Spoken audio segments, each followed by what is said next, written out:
Faites partie de l'invasion. JoeFillion.com. Voici les radios pirates news. Un peu de neige à quelques endroits à venir dans les prochains... C'est normal en mars. On a toujours des up and down.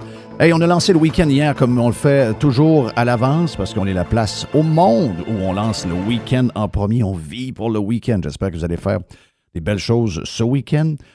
Si vous avez suivi le hockey, si vous commencez à suivre le hockey pour les playoffs, bien regarde, beaucoup de choses à suivre au cours du week-end, c'est certain. Si vous aimez la course, bien sûr, le Grand Prix de Chine est commencé. Lewis Hamilton est en pole position pour la sprint race, donc une première, je dirais, un premier bel exploit pour Lewis avec sa nouvelle écurie Ferrari. On sait que la semaine passée, c'était pas toujours facile pour Lewis avec son ingénieur. Ça a fait un bon show à TV, donc on a bien aimé. Donc, Lewis est tombé sur ses pattes rapidement. Bon Grand Prix en fin de semaine. On a beaucoup de podcasts à vous offrir dans les prochaines minutes. Si vous êtes en cheap, on a beaucoup de choses pour vous autres déjà. Donc, vous avez celui-là qu'on vous fait là. Il y a... et quand je dis cheap, bien sûr, ça inclut le Prime. Tout le monde, les gens du Prime ont tous les podcasts, eux. Ça inclut donc le Lab de Mr. White qui s'en vient. On a la boîte à pizza de notre ami Jerry. On a également Nicolas Gagnon qui vient faire un tour quasiment une fois par 2 vendredis. Il va nous parler, entre autres, de toute l'histoire alentour de la bourse carbone et du budget du gouvernement du Québec qui va être dévoilé et qui risque d'être horrible. Horrible. Donc, pour la bourse du carbone, la patente bizarre là-dedans, c'est que cette semaine, on n'a pas eu de cris, on n'a pas eu de gens qui sont en crise, on n'a pas eu de gens hystériques. Donc, pourtant, la bourse du carbone vous appauvrit beaucoup plus que n'importe quoi qu'a pu faire Donald Trump depuis 2 mois. Et là, c'est silence radio. À un moment donné, il va falloir analyser le comportement des Québécois parce qu'il y a des bouts qui sont très difficiles à suivre. On fait des radios Pirate News, donc on fait le tour des nouvelles. Le vendredi, c'est pas le moment où il y a le plus de nouvelles, mais il y en a quand même. Et il y a peut-être un bon temps, je dirais qu'il y a peut-être un bon temps pour mettre des choses au clair sur ce qu'on a jasé peut-être cette semaine. Entre autres, toute l'histoire alentour de Poilievre et du Parti conservateur du Canada. Puis j'ai vu des résultats, je ne sais pas si vous avez vu le sondage. Encore une fois, les plus jeunes sont plus conservateurs. Ça, c'est très surprenant. Les plus jeunes sont vraiment plus conservateurs que libérales. La minute qu'on tombe dans les X et surtout dans les boomers, mais les X, je le vois ça. Je le vois par les chums Facebook. Les X sont devenus des boomers. Beaucoup de X sont devenus des boomers. Même anxiété, même information, branché trop sur les médias traditionnels. Donc, c'est très, très, très pénible pour moi de voir que les X, finalement, ne sont pas tellement mieux que les boomers. Donc, eux autres voteraient massivement Parti libéral. Mais concentrons-nous sur la patente de notre bord. OK?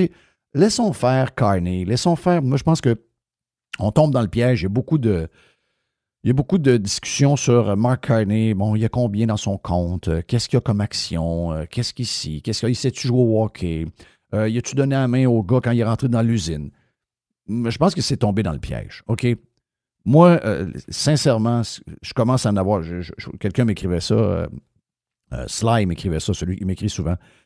Et Sly me disait, je commence à en avoir plein mon casque d'entendre parler de Mark Carney. Je pense que j'étais à la même place. Je commence à trouver qu'il y a beaucoup trop... Incluant nous. Tu sais, faut se concentrer sur les nôtres.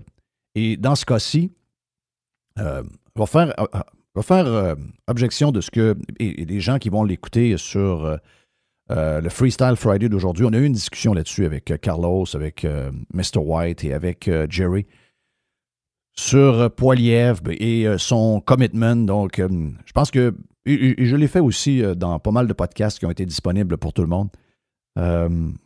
J'ai une insatisfaction avec Poilievre, mais ça ne m'empêche pas de vouloir que Poilievre soit le prochain premier ministre. On ne peut pas avoir les libéraux. Enlever le nom de Carney, que ce soit Trudeau, que ce soit lui, que ce soit... Les libéraux, c'est les libéraux. Les libéraux qu'on a aujourd'hui ne sont pas les libéraux de Jean Chrétien. Ce ne sont pas les libéraux de Paul Martin. Ce sont des libéraux qui sont devenus woke, ils sont gauche, ils sont green, ils sont WEF, ils sont toutes les choses qu'on ne veut pas entendre. Et le gars qui est là en ce moment, qui est un genre de pseudo-premier ministre, est exactement la même chose que Trudeau, probablement avec un genre de diplôme supplémentaire, mais c'est exactement la même chose. Donc, on ne peut pas avoir 4 ans de plus, à moins que le but, c'est qu'on se fasse ramasser par une pièce par Donald Trump et les Américains. Si c'est ça le but, regardez juste les tableaux des changements qu'il y a eu au cours des 4 dernières années, je vous dirais même des 10 dernières années concernant l'économie canadienne versus l'économie du monde et spécifiquement l'économie de nos voisins du Sud, les États-Unis d'Amérique. Vous avez bien beau aller peinturer l'ambassade. Hier, on pensait que c'était le consulat à Montréal, mais c'était l'ambassade du côté d'Ottawa. Quel geste disgracieux. Quel geste dangereux. Quel message que ça envoie. On est en train de s'auto-identifier comme un pays ennemi des États-Unis. Quelle idée complètement folle. Mais c'est sûr, ils sont libres.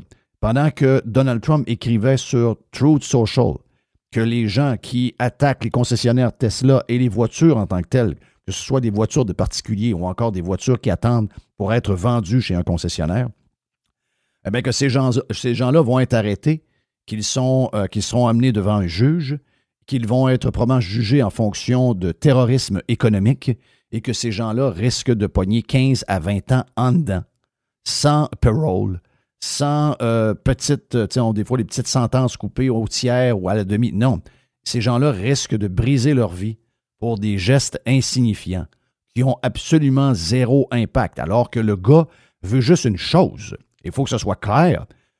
Elon Musk, le gars qui est en train de sauver la planète aux yeux des gauchistes et des Greens avec les voitures électriques, c'est lui qui est le leader des voitures électriques.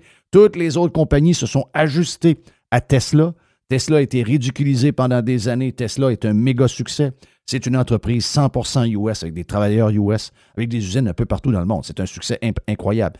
Même chose pour toutes ces autres compagnies, incluant SpaceX, qui est allé libérer les astronautes cette semaine.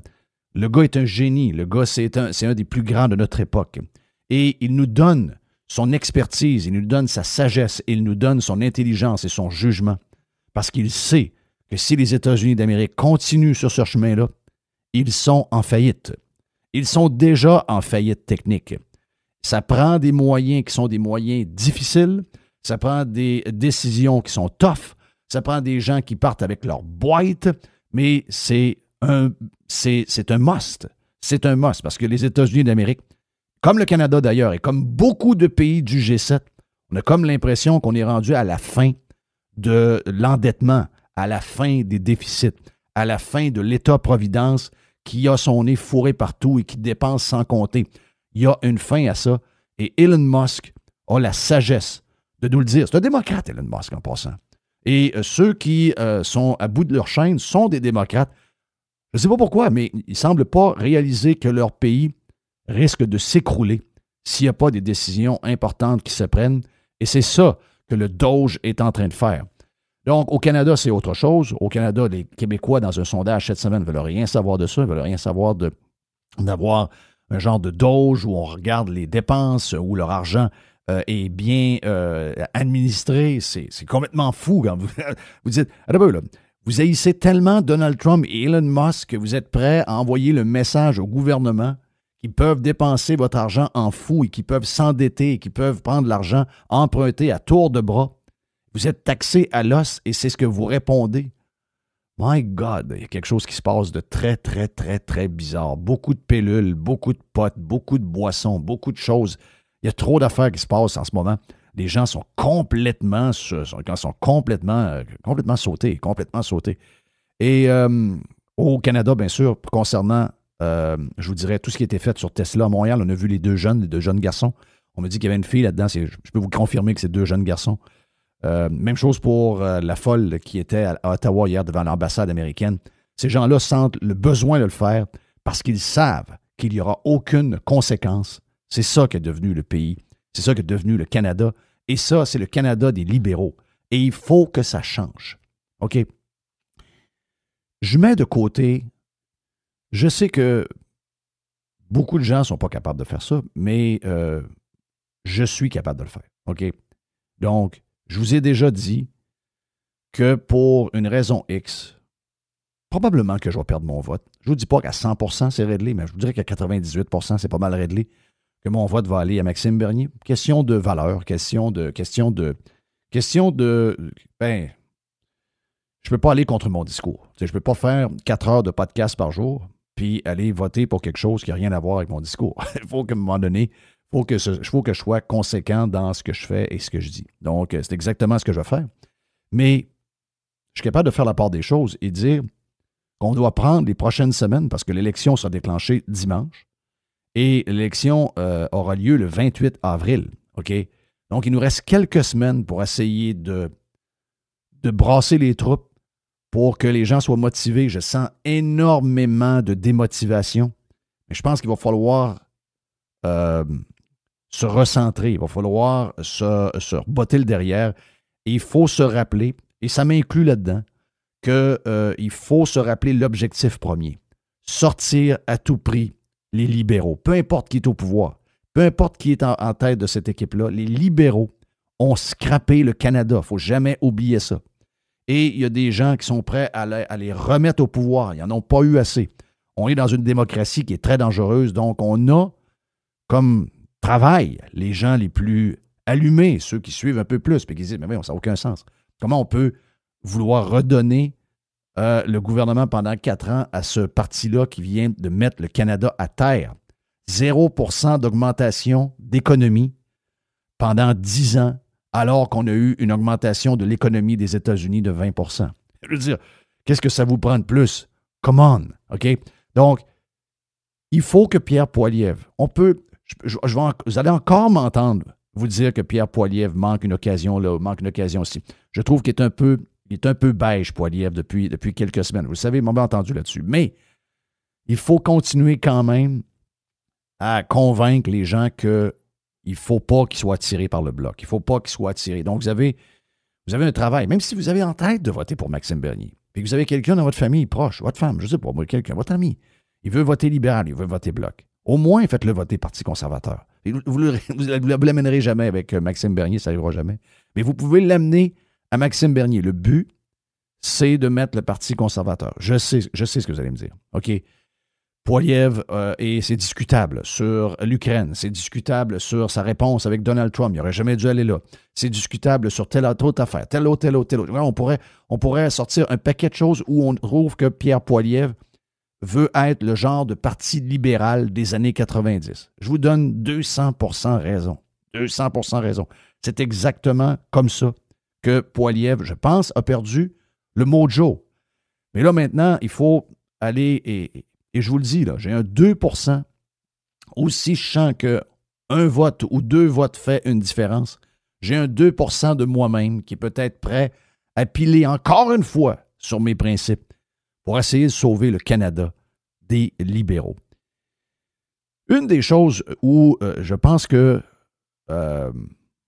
on n'est pas nécessairement à la même place, je pense que beaucoup de pirates sont à cette place-là, mais d'autres sont un peu plus modérés. Je fais suite à la discussion qu'on a eue cette semaine avec Yann et Frank. J'aime toujours d'avoir Yann et Frank. Yann et Frank sont, je pense, naturellement des gens beaucoup plus centristes que je peux l'être. Je me considère comme étant vraiment quelqu'un de droite. L'extrême droite, je ne veux rien savoir, mais je suis vraiment super, super, super right-leaning. L'analyse de cette semaine me restait en tête avec Yann, surtout, sur que les élections se gagnent au centre. Je suis plus ou moins d'accord là-dessus. Après avoir réfléchi pendant quelques heures, quelques jours, ça me l'est resté en tête, je me suis dit, Et j'ai lu le tweet de Gad Saad, puis je me suis dit, c'est exactement à la place où je suis. Et je pense que c'est exactement la place que les gens de droite doivent aller. Ce que je sens des gens de droite, ce que je sens de Pierre Poilievre, ce que je sens de l'entourage de Pierre Poilievre, ce que je sens de Éric Duhem aussi, donc du PCQ, ce que je sens de beaucoup de gens qui sont en principe de droit ou de centre-droit, ce sont des gens qui ont honte de ce qu'ils sont.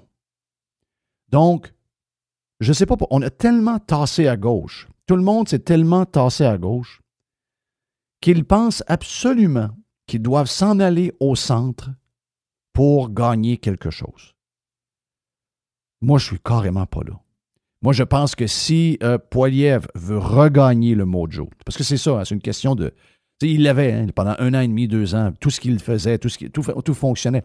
Et là, en ce moment, il est perdu. Je prenais son tweet, il dit « Les libéraux ont décidé de me voler une autre idée. » Ils vont enlever la TPS sur les maisons neuves. Pour les contribuables, peu importe qui le fait, tant mieux. OK? Si c'est une idée des conservateurs votée par les libéraux, tant mieux. Est-ce que les libéraux vont le faire pour le vrai? Ça, je ne suis pas certain. Mais Pierre Poilievre se plaint que les libéraux volent ses idées. Mais qu'est-ce qu'il doit faire, Pierre Poilievre, dans ce temps-là? Il doit en rajouter d'autres. Il doit en mettre d'autres. Il doit en rajouter aujourd'hui jusqu'au temps que les libéraux soient plus capables de le suivre. Une fois que son idée est volée, il doit en rajouter une par-dessus celle-ci. Et à un moment donné, les libéraux vont casser. Ils ne sont pas capables de suivre. Mais si on reste au centre, si on reste un peu gêné de qui on est, eh bien, on n'ira pas là. Arrêtons d'être gênés. Allons-y pour de vrai. Allons-y pour de vrai. Allons-y pour de vrai. Dans son tweet, ce qu'il disait, c'est « Donald Trump est allé all the way ». L'exemple que j'ai donné avec Carlos de Punisher et Jerry tout à l'heure quand on parlait de Éric Duhaime et de Poilievre dans le podcast de Freestyle Friday, juste vous montrer, Éric Duhaime a fait une excellente entrevue, OK?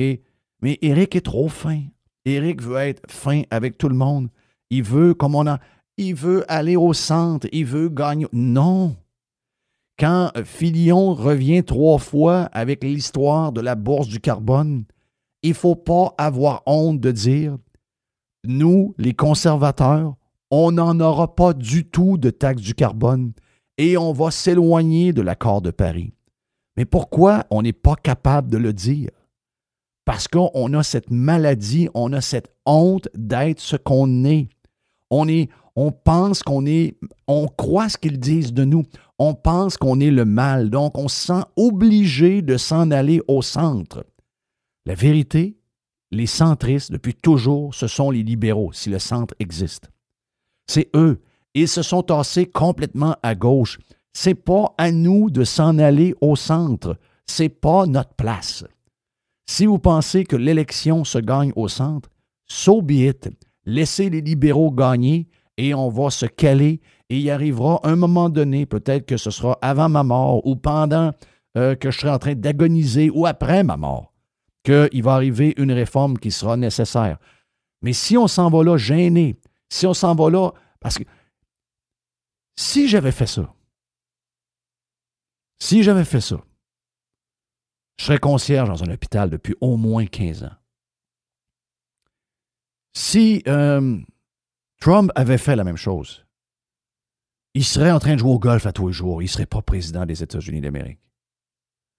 Si Joe Rogan avait fait ça, il ne serait pas le podcaster le plus populaire au monde. Il serait un gars qui serait le Michael Buffer de la UFC en train d'analyser des combats et faire la promotion. C'est la seule affaire qu'il ferait. Mais la raison pourquoi il est là, c'est qu'il n'a pas pensé à être au centre. Il a juste été fucking real. Il a juste été vrai pour lui-même. Pas jouage de comédie pour essayer de plaire aux journalistes, essayer de plaire à quelqu'un qui ne votera jamais pour vous. Anyway. Les gens qui... D'abord, premièrement, regardons-le assez clairement dans les chiffres, on le voit. OK? Clairement dans les chiffres, ce sont des gens du NPD. Oui, il y a quelques conservateurs mous qui sont repartis. Mais la base de Poilievre est encore là. Donc, c'est encore le temps de regagner le mojo et de battre les libéraux. Mais il faut que Poilievre arrête de calculer. Il faut qu'il arrête de calculer qu'il veut parler à quelqu'un de tel âge, qui est modéré, etc. Non! Vous n'avez pas à être ça. Vous avez juste enlevé les étiquettes. Enlever droite, centre, gauche. Soyez juste vous-même. Et c'est ça le tweet de Gatsa de ce matin, ou hier, je ne sais pas à quel moment il l'a envoyé, mais c'est carrément ça. Et c'est comme ça en tout cas, c'est comme ça que moi je mène ma vie. De temps en autre, ça nous met dans le trouble. Mais si ça nous met dans le trouble, c'est pas grave. Ça va faire parler. Si Éric dit à Gérald Fillon, quand Gérald Fillon insiste sur le fait que, oui, mais vous savez, les générations, on a besoin d'une bourse de carbone. Donc, le gars de Radio-Canada est en train de faire un éditorial. Il est en train de faire un sermon à Éric Duhaime. Faut qu'Éric, je sais qu'Éric a le goût de le faire. Je sais qu'Éric a le goût de dire, nous, le Parti conservateur, il n'y en aura pas de bourse de carbone, il n'y en aura pas d'histoire de climat. On va dealer avec ça. On n'est pas des climato-sceptiques, mais on est au Québec, l'endroit le plus green au monde, et on va s'occuper avant de remettre l'économie sur la traque, puis on verra après ce que les autres font, puis on suivra ça du coin de l'œil, mais ce n'est pas à nous d'être le leader là-dedans. Enough is enough. Et si après, il y a une trollée de mauvais commentaires et une trollée d'articles dans la presse, puis dans le Journal de Montréal, etc., dénonçant ce que Éric Duhem a fait, bien, tant mieux. Parce qu'au moins, il aura été lui-même, parce que je sais que c'est probablement ce qu'il pense. Mais par calcul, comme le fait Poilievre, ce que n'a pas fait Trump, n'a pas fait J.D. Vance, n'a pas fait Ron DeSantis. Ron DeSantis n'a pas calculé. Ron DeSantis ne calcule absolument à rien. OK? Donc, c'est comme ça qu'il faut faire. C'est comme ça. L'idée du centre, c'est une idée où on a honte d'être ce qu'on est. Be yourself. OK? Donc, soyez vrai, soyez full ce que vous êtes, foncez, allons-y. Et je suis certain que si Pierre Poilievre y va, arrêtez d'écouter les genres de conseillers ou d'avoir un téléphone de Stephen Harper parce que Harper a peur de je ne sais pas trop quoi rendu à son âge. Non. Il faut foncer. Il faut y aller all the way, le pied sur le gaz, la pédale dans le fond. C'est le seul moyen qu'on peut battre les libéraux. Donc, voilà pour le Radio Pirate News d'aujourd'hui. Finalement, c'est quasiment plus un pirate liberté, mais bien, je trouvais que c'est important de le faire parce qu'on s'en va vers quelque chose de gros. Ça va déclencher en fin de semaine probablement. Donc, élection le 28 avril prochain. Et sérieusement, c'est très important pour le Canada. On ne peut pas avoir les libéraux encore pendant 4 ans. On ne peut pas avoir les libéraux. On a besoin de Pierre Poilievre. Il faut que Pierre Poilievre soit fier de lui-même. Il faut qu'il soit fier de ses idées. Il faut qu'il soit fier de son background. On me dit que c'est un gars qui est très, très, très près des idées de Maxime Bernier, mais qui nous le montre. OK? Qui nous le montre. Pendant ce temps-là, Bernier est à un podcast ou 2 podcasts américains. Donc, déjà, ça a été annoncé. Effectivement. Je sais qu'il ne sera pas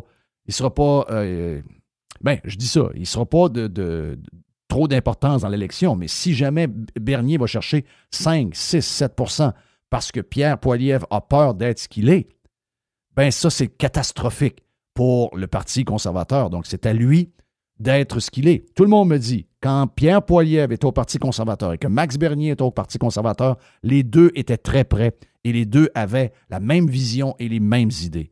Où est ce Pierre Poilievre-là? Il y a quelques semaines pour retrouver le mojo. On se le souhaite parce que sincèrement, on ne peut pas avoir un autre 4 ans avec les libéraux. Radiopirate.com. Next. 100% Pirate. Radio Pirate. Radiopirate.com. Oh. Hit me. Il y a une petite boîte. Il y a une petite boîte. Hit me. Il y a une petite boîte. Il y a une petite boîte. Une boîte à pizza. Yes! C'est le vendredi, boîte à pizza. Hey, est-ce que c'est possible? Est-ce que c'est possible que... Oui, c'est possible. Est-ce que c'est possible que Greenpeace soit en faillite? Ben, c'est en faillite. Okay. Ben, la fois, c'est qu'ils vont en appel de la décision. Ah, OK, mais... C'est ça. Parce c'est pas grand chance, ça. Voilà, c'est la faillite. Ils ont été condamnés par un jury, en passant. Hein? C'est un jury, c'est pas un juge seul. C'est un jury, c'est du monde. Donc, c'est Dakota du Nord. C'est l'histoire du pipeline là, des années, dans le coin de 2016, un peu dans ce coin-là, t'as l'histoire. Donc, incitation à la violence, violence sur place, diffamation contre la compagnie de pipe, puis la patente. Donc, Greenpeace, c'est en cours depuis très longtemps. Eux autres, ils ont embarqué les Sioux avec eux autres, les Sioux, les Premières Nations avec eux autres. La marde de poignée, le bordel. Vancourt perd, Greenpeace doit 665 millions de dollars. Mais ça, c'est comme le Greenpeace USA. Puis Greenpeace, ils sont dans 50 pays, Greenpeace. Là. Et, très belle business. Très, très, très belle business. Ben oui, juste aux États-Unis seulement, c'est 40 millions de dollars de revenus. Oh. Pensez à ça. Ah, c'est une très belle business. C'est extraordinaire. Sauf que cette business-là, américaine, peut sauter. Si ça arrive... Si ça arrive, on se prend une bonne bouteille de champagne. Non, pas quelque chose de solide. Non, c'est sûr. Si ça arrive, c'est une bonne... C'est ça. Tu sais, tu t'enfiles 3-4 bonnes bières froides. Là. Puis là, tu dis... Puis tu mets même un petit peu de colorant vert dedans. Tu sais, comme les Irish font, là. Tu mets un peu de colorant vert qu'une bonne bière froide, là, puis là, tu tanks. Greenpeace, faillite. Non, c'est extraordinaire. Donc, décision plus tard, parce qu'ils vont en appel, mais il y a des grosses chances qu'ils sautent. Hey, l'histoire, tu sais, la SEQ, là. La SEQ. Non, la SEQ sont spéciales. Bon, ils montent les prix. Bon, c'est ce qu'ils font. Ils montent les prix. Fait qu'ils montent les prix. Enlèvent les bouteilles américaines, on met les bouteilles. Enlèvent les bouteilles américaines. On met les bouteilles. By the way, on va mettre des vins québécois et canadiens, tu sais, pour boucher les trous, de faire le même. Oui, OK, parfait. Oui. Même les gars de vin québécois, il y a un petit doute dans la patente. Là. Ben oui. C'est pourquoi? Parce qu'à un moment donné, quand la guerre va être finie, là, Canada, États-Unis, pis tes histoires. Ils vont être tassés. Ben oui, parce que les représentants de vin puis les grandes multinationales de vin, ils vont dire, hey, SEQ, attends un peu, là, nos bouteilles sont où? Ils sont dans le backstore, tu as écrit sa tablette, là. Puis pas juste ça, on a l'argent pour payer pour prendre la belle tablette. Pas la tablette en bas, il faut que tu te mettes le genou à terre dans le slotch. L'hiver, pour aller chercher ta bouteille. La bouteille à hauteur des yeux. C'est là qu'on est. Puis c'est là qu'on va être. Fait que, à cette hauteur-là, il va y avoir quoi? Le vin québécois, le gars qui a rentré ses 3 palettes. Lui, il va débarquer ses 3 palettes. C'est pour ça que les gars de vin au Québec, sur le coup, ils ont dit « Hein, c'est une bonne occasion ». Là, ils commencent à avoir des petits doutes dans la tête. La SEQ, ben oui, c'est sûr. Il faut le dire, la SEQ, ils ont une chose dans la tête. Ils ont une affaire dans la tête. Faire du cash. Livrer de l'argent au gouvernement. Exact. Le reste n'a aucune importance. Là. Ben d'ailleurs, ils l'ont la décision dans le cul. C'est une décision politique. Ils l'ont dans le cul, cette décision-là. T'sais, ils savent bien que le Bourbon soit pas là, c'est un problème pour eux autres. Là. Ben oui, c'est un problème majeur. Ben oui, c'est un problème. Ah, ben achète du Canadian Club. Moi, j'adore le Canadian Club, mais c'est pas ça que je veux. Dans le sens que je suis pas un rye, je veux. C'est un Bourbon. Mais j'adore le Canadian Club. J'adore. Mais c'est pas ça que je veux. C'est là l'histoire. Tu rentres dans le restaurant, tu veux une poutine. Le gars dit, ouais, mais j'ai un frit de sauce. Oui, c'est correct, t'as frit de sauce, mais moi, je veux une poutine. Même dans les hôtels, hier, Nick de Milwaukee est rentré quelque part, je sais pas trop où. Il a demandé un genre de verre qui est fait avec du bourbon. Puis la fille a dit non, on ne peut pas servir ce genre de verre-là, on n'a pas de bourbon. Non, ça n'a pas de bourbon. Non, c'est pas de bourbon. Il doit y avoir une caisse de bourbon quelque part. Non, mais ils l'ont, c'est juste de l'entêtement. C'est juste de l'entêtement, oui. Puis se faire un statement. Mais l'histoire de la SEQ, l'affaire, c'est que ils veulent, parce que là, ils cherchent des manières de vendre plus, la SEQ. Mais tu montes les prix à un moment donné. Il y a comme une saturation. Tu sais, le dollar, ils ont de la misère là, à aller plus loin, là. Et là, l'affaire, c'est qu'ils veulent rouvrir des micro-agences. Donc, c'est quoi les micro-agences? C'est des petits commerces, des tablettes de SEQ dans des supermarchés et dans des dépanneurs. Mais le syndicat va capoter. Le syndicat va capoter raide. Ça, il n'aime pas ça. Il n'aime pas ça pantoute. Parce qu'il y a déjà la SEQ a déjà des agences dans les campagnes, parce que tu sais, il n'y a pas des SEQ proches, puis il y a un gars qui a un dépanneur dans le coin ou un supermarché, et il y a du stock de la SEQ, c'est normal, tu fournis les cantons. Mais là, on ne parle pas de ça. Là, on parle de micro-agences en ville, dans des commerces. On parle de 30 à 50 produits par commerce. Mais tout un... Regarde, je vais me permettre de sacrer. Tout un esti d'histoire pour, autrement dit, ferme-moi tout ça, puis laisse le commerce aller. Là, le gouvernement va rouvrir des 4-5 petites crises de tablettes dans des supermarchés, faire la gestion de tout ça. Regarde, ils s'embarquent d'un bordel inimaginable. Non, mais plus c'est cave, plus ils le font. C'est pas compliqué, là. Regarde n'importe quelle situation. Tu dis, OK, il y a 2 scénarios. Scénario logique, scénario brillant, scénario simple. Oui. Deuxième scénario de cave, des estis de totons, complètement incompréhensible, de style d'entrecutage de mouche. Lequel des deux tu penses que le gouvernement va choisir? Sur n'importe quel sujet, ils vont choisir le B. C'est le même. C'est chez nous. Puis le l'argument... monde n'est pas fâché. Oh, mais Jerry, le monde se fâche pas après ça. Il se fâche pas après eux autres.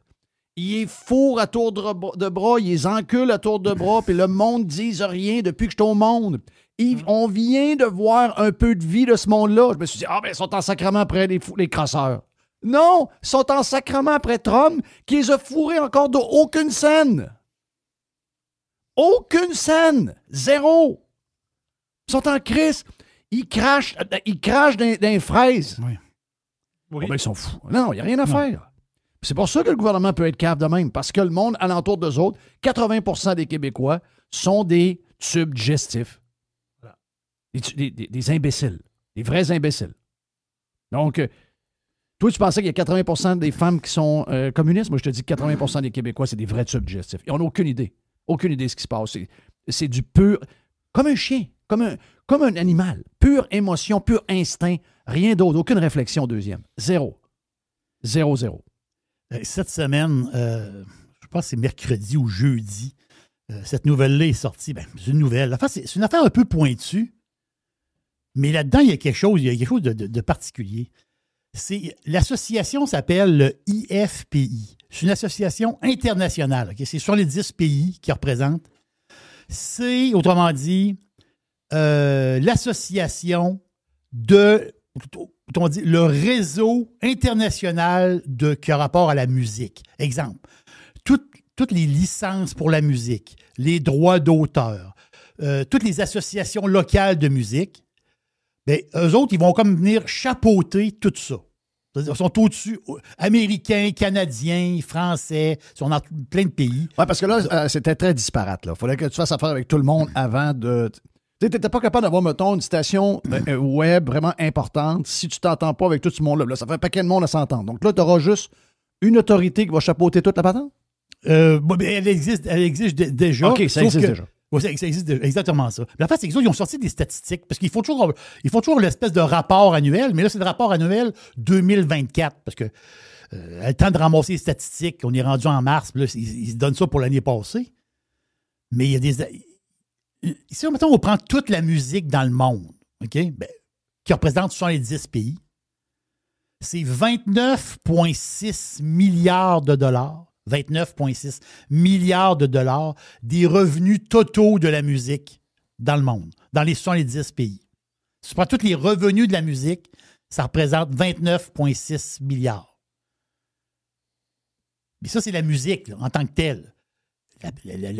La fille qui fait un show, qui a rempli un stade, l'argent du show n'est pas dedans. Elle n'est pas là-dedans. C'est juste la diffusion.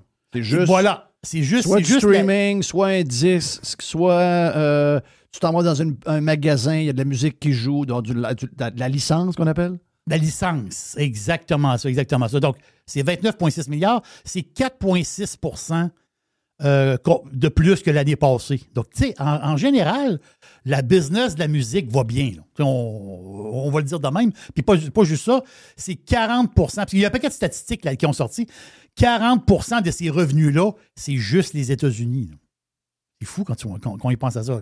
Sur les 10 pays, de tout le pot d'argent, 40 des revenus musicaux vient des États-Unis. C'est énorme.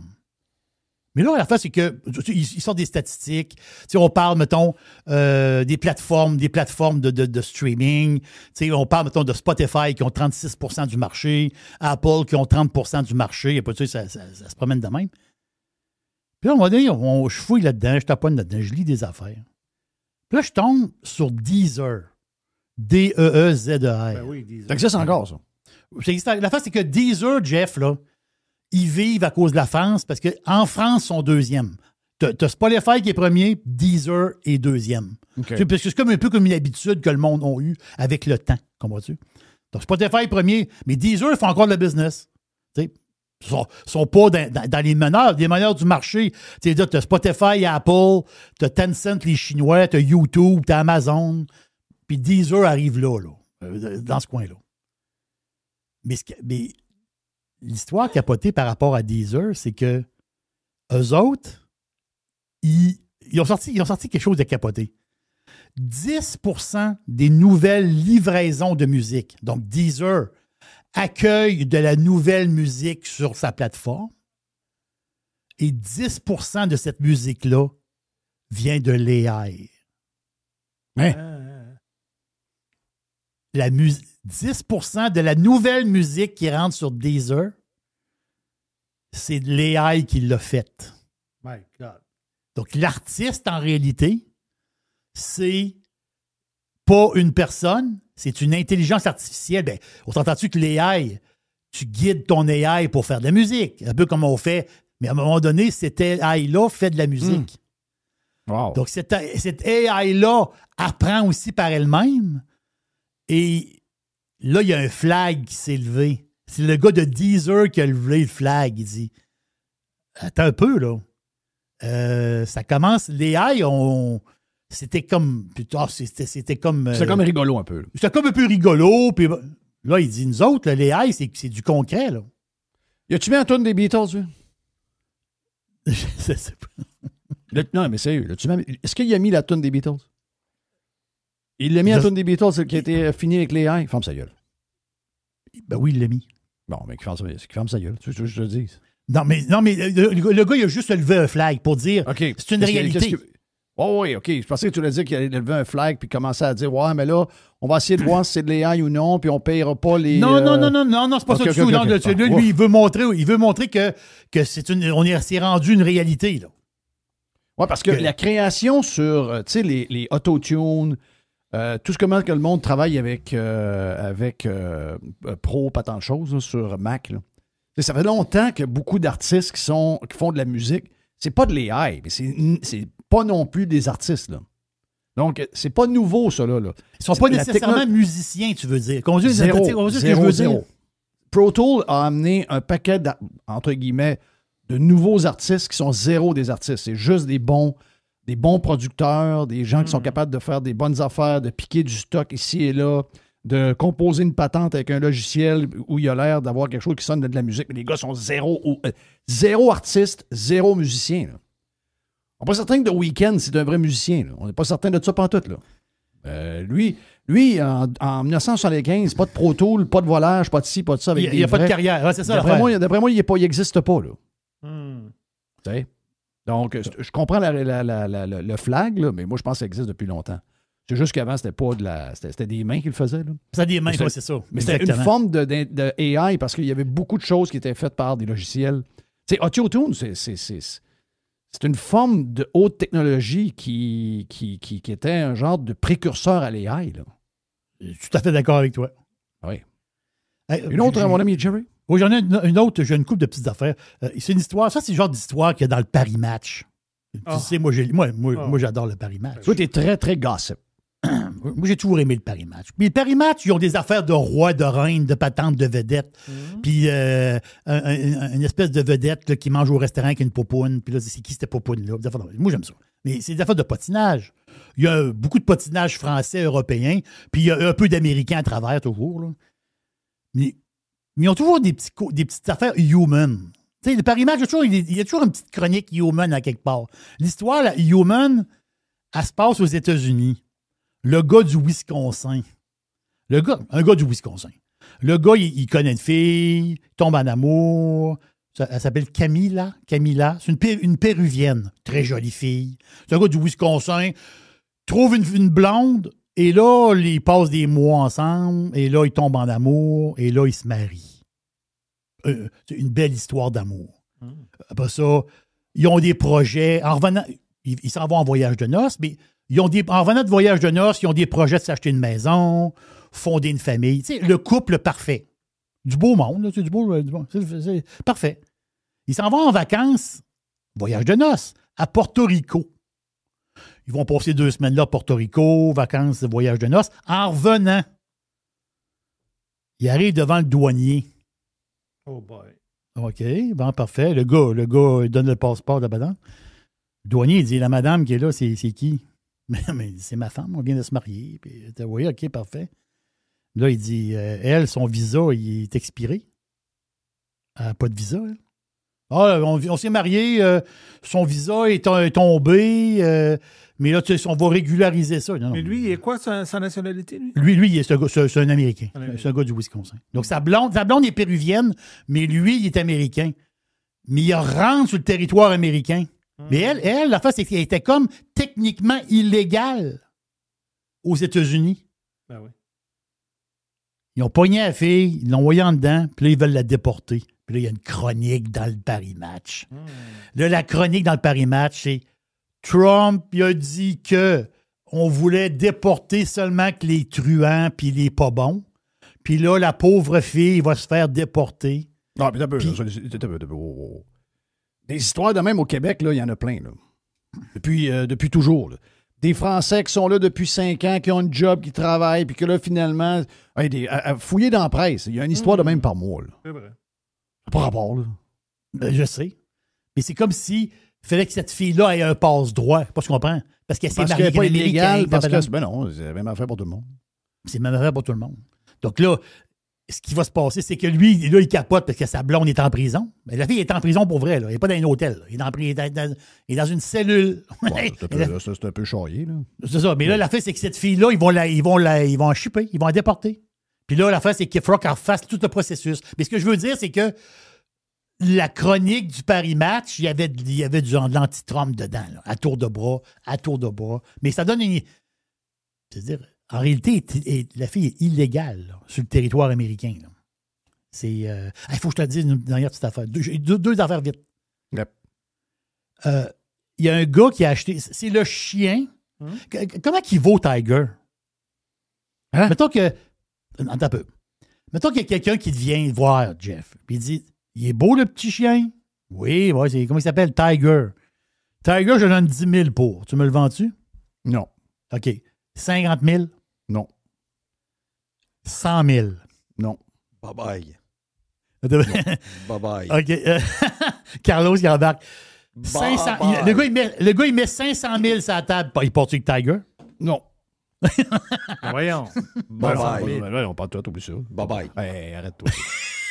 Hey, arrête-toi. Je savais- je l'ai fait- Je donne sa bouffe avec. Ils ont manqué de faire une crise de cœur à la famille au complet pour un chat de 21 ans. Arrête-toi, là.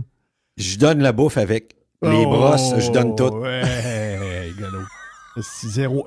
Croyez zéro ce que je viens d'entendre là. 0, 0, 0, 0. Ils sont en état de choc encore de minette, je vois le vert. Je donne Arrêtez, même là. son shampoing avant pour être sûr qu'il sent Ça bon. faisait Lave 4 pour ans, ça. ça fait 4 ans ou 5 ans qu'ils pensent qu'elle va mourir. Ils étaient prêts depuis 5 ans quand c'est arrivé. Ils ont été sous le choc. Non, Jerry, je le lave avant de le livrer. Zéro. C'est comme un char, tu vends usagé. Ah, ouais. Une moto, tu le laves avant puis tu y donnes. On prend Jack pour le donne à quelqu'un, pour le gars qui fait un chèque de 500 000. Je Jamais coupe tu fais les ça. griffes, je lave les dents, je décrotte les oreilles, Zéro. je fais le bonsaï en plus. Grosse annonce, petit magasin. Je lave le bonsaï. Tu laves le Ben bonsaï tout, là. Je lave le bonsaï, je fais tout. J'amène Val au micro et elle te défonce ça en 5 secondes. Toilettage inclus. Si, boire. Sais-tu qu'est-ce que je fais avec Val? Je prends l'argent, Malade. je l'amène chez Louis Vuitton après. Je dis, achète-toi la plus belle sacoche. Elle y pense plus après. Oui. Ils sont en état de choc d'un chat de 20 ans, je vous le dis. Là. Une paire de souliers Louboutin, puis fessés. une sacoche.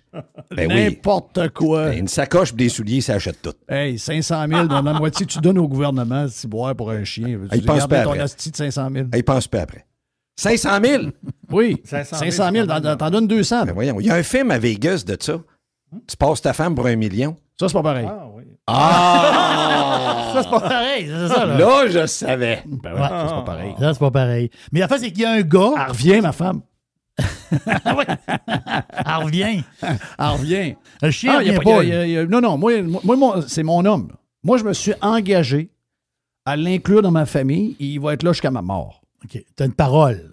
Yes. Bon. C'est pas une question d'argent. Je vendrai pas mes enfants, je vendrai pas ma femme, je vendrai pas mon chien. Mon chien fait partie de la famille. C'est bon. Mais. En tout dans cas, je les- vais dire à Marie-Claude qu'il n'y aura pas de nouvelle sacoche puis des souliers Louboutin pendant l'année. Il y a des très, très belles copies sur Timo. Oui. Timo, Oui, des belles copies. Ça dure moins Comme, longtemps. Bon, hey, oui, c'est comme ça. Zelensky. C'est là que ça s'habille. Exact, c'est sur Timo. Mais le chien le plus cher, OK, de l'histoire, il vient d'être vendu. Bon, une autre affaire. il y a un gars, c'est un Indien de l'Inde. C'est un gars qui est s'appelle très, Jimmy. très à l'aise. Il s'appelle Jimmy. Ouais, non, c'est pas Jimmy Singh. Ah. C'est pas Jimmy Singh. Le gars vient de payer 5,3 millions pour un chien. C'est quoi l'histoire? Non, l'histoire, c'est que lui, il est tombé en amour parce que il y a... Tombe en amour. C'est une bonne raison. Oui. Non, la face, c'est qu'il y a... Bonsaï. OK. Voyons. Il y a une place dans le monde qui s'appelle le Caucase. Le Caucase, c'est un territoire dans le coin de la mer Noire, la mer Caspienne. Tu sais, mettons la Turquie, l'Azerbaïdjan, les montagnes, puis là, tu as la Russie dans ce coin-là. Tu sais, c'est comme les pays montagneux. Là. Puis le Caucase, c'est comme un territoire dans ce coin-là. Et il y a une race de chiens du Caucase, OK, qui a fourré... Il est cocu. Non, il a fourré un loup. J'ai vu ça. Ah, ben. Et le loup, parce qu'accoupler les deux bêtes, c'est très difficile. Il y a plus fourré une louve, là. Non, il a fourré, non.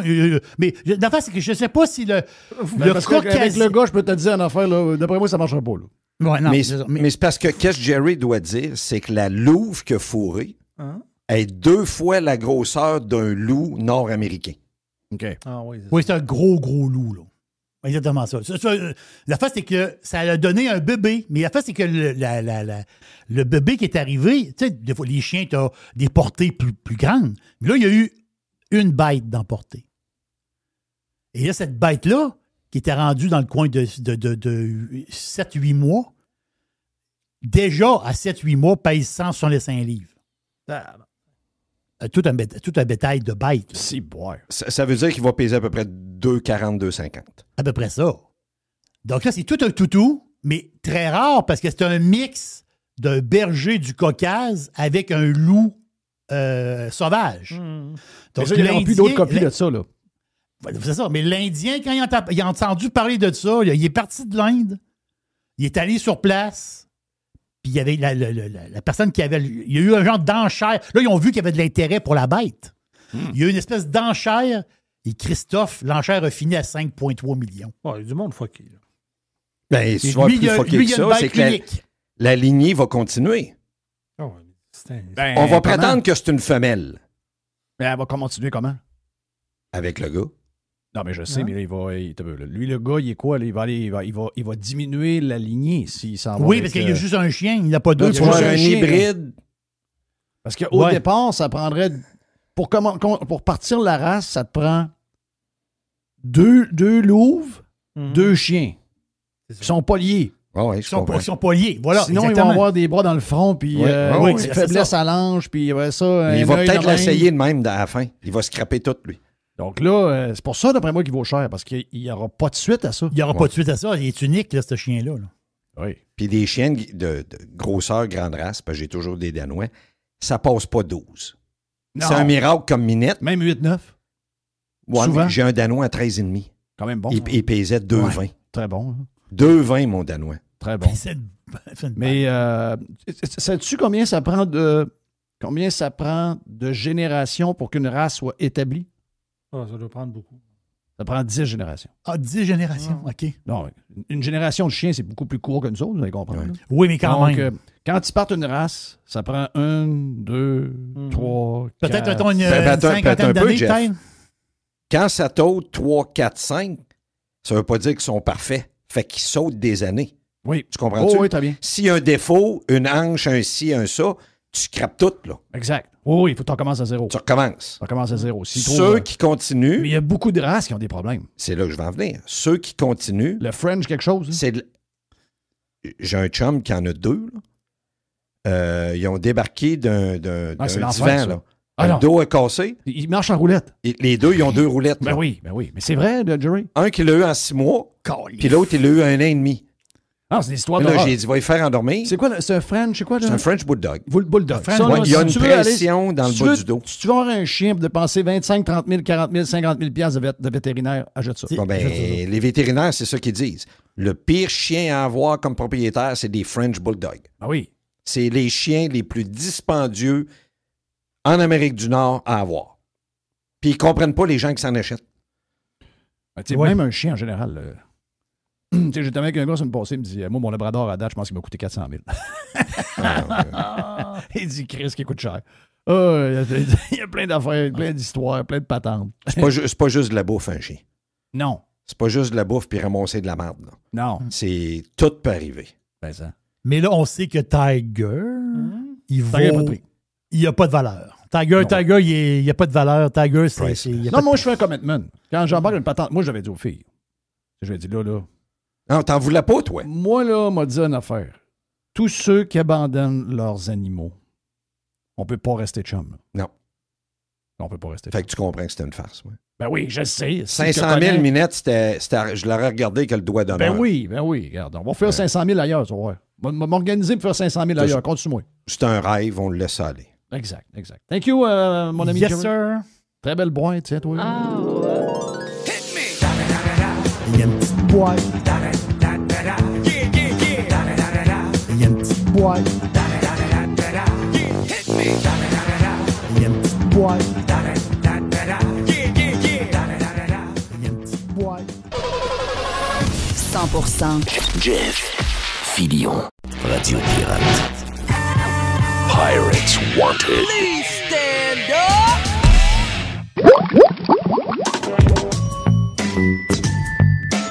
Le labo de Mr. White. OK, on est prêt pour le lab de la semaine. Est-ce qu'on a eu un lundi? Je pense que oui. Hein? Je suis pas sûr. Non, je suis pas certain. En tout cas, c'est le premier lab de la semaine. Voilà. Premier lame. Ça bouille. Dans le premier lame, moi, ni une ni deux, on s'en va voir Marie-Lou en partant. Tabarnache. Non, C'est il- vraiment le rendu ta préférée, là. Non, c'est le grand amour. Ouais. Parce que là, Marie-Lou...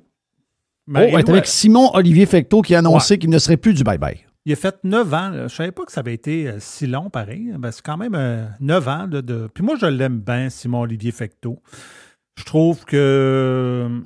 Je sais pas, à toutes les fois que je l'ai entendu, quelque part, en dehors de ce qu'il Ben de disait... la gang, c'est un des modérés. On va dire ça, là. Oh, et puis lui, il a fait, je sais pas, sûrement que tu n'as pas vu ça, là, mais à un moment donné, il a fait des capsules web avec Sugar Sammy. Non, pas avec Sugar Sammy. Il a fait des affaires avec Sugar Sammy, mais il a fait des capsules web, ça s'appelait, c'est pas entrevue, c'est audition avec Simon, je pense, là. Puis il recevait comme quelqu'un en audition pour un rôle, mais c'était des sketchs, là. Puis c'était vraiment bien fait, c'est vraiment super drôle, j'en ai écouté beaucoup.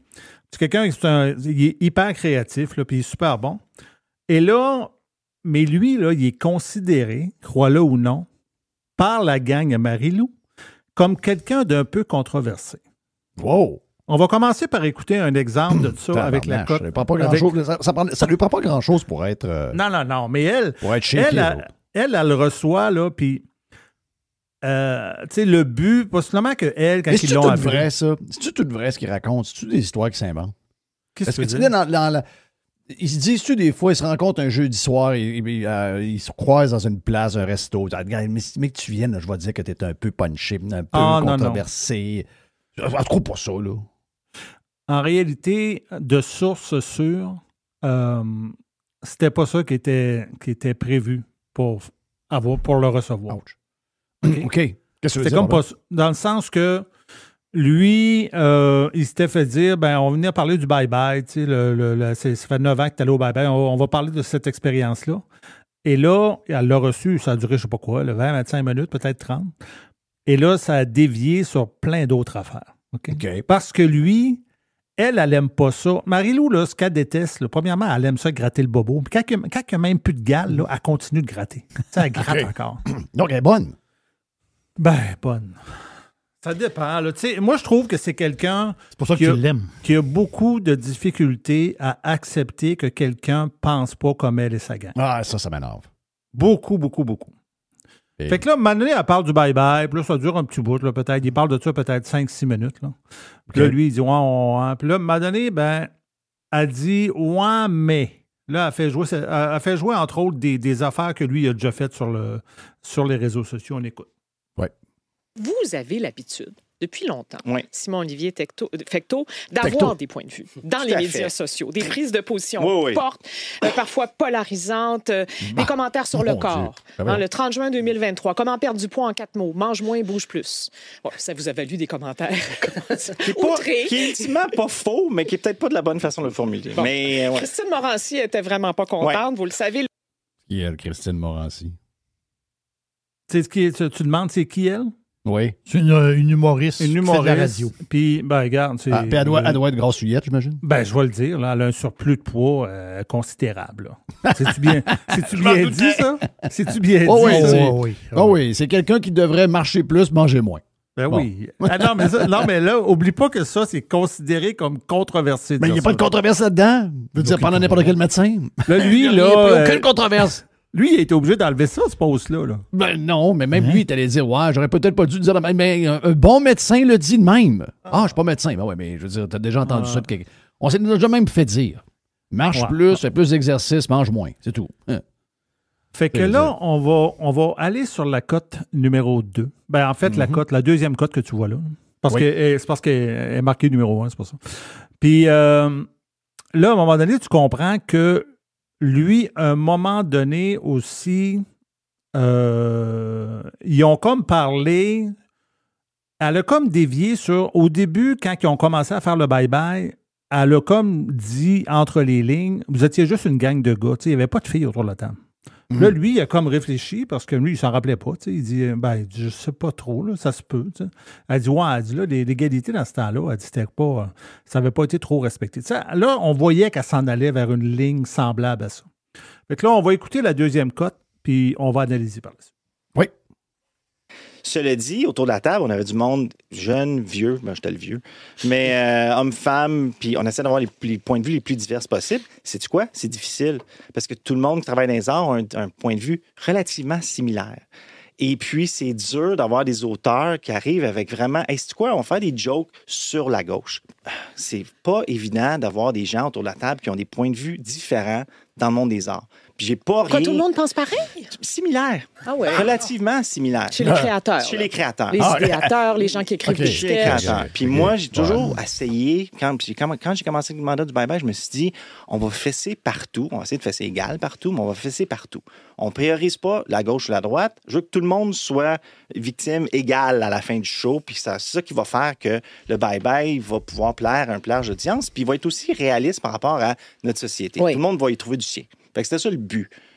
Mais ça finit par un mais, puis le mais conduit à l'autre cote après.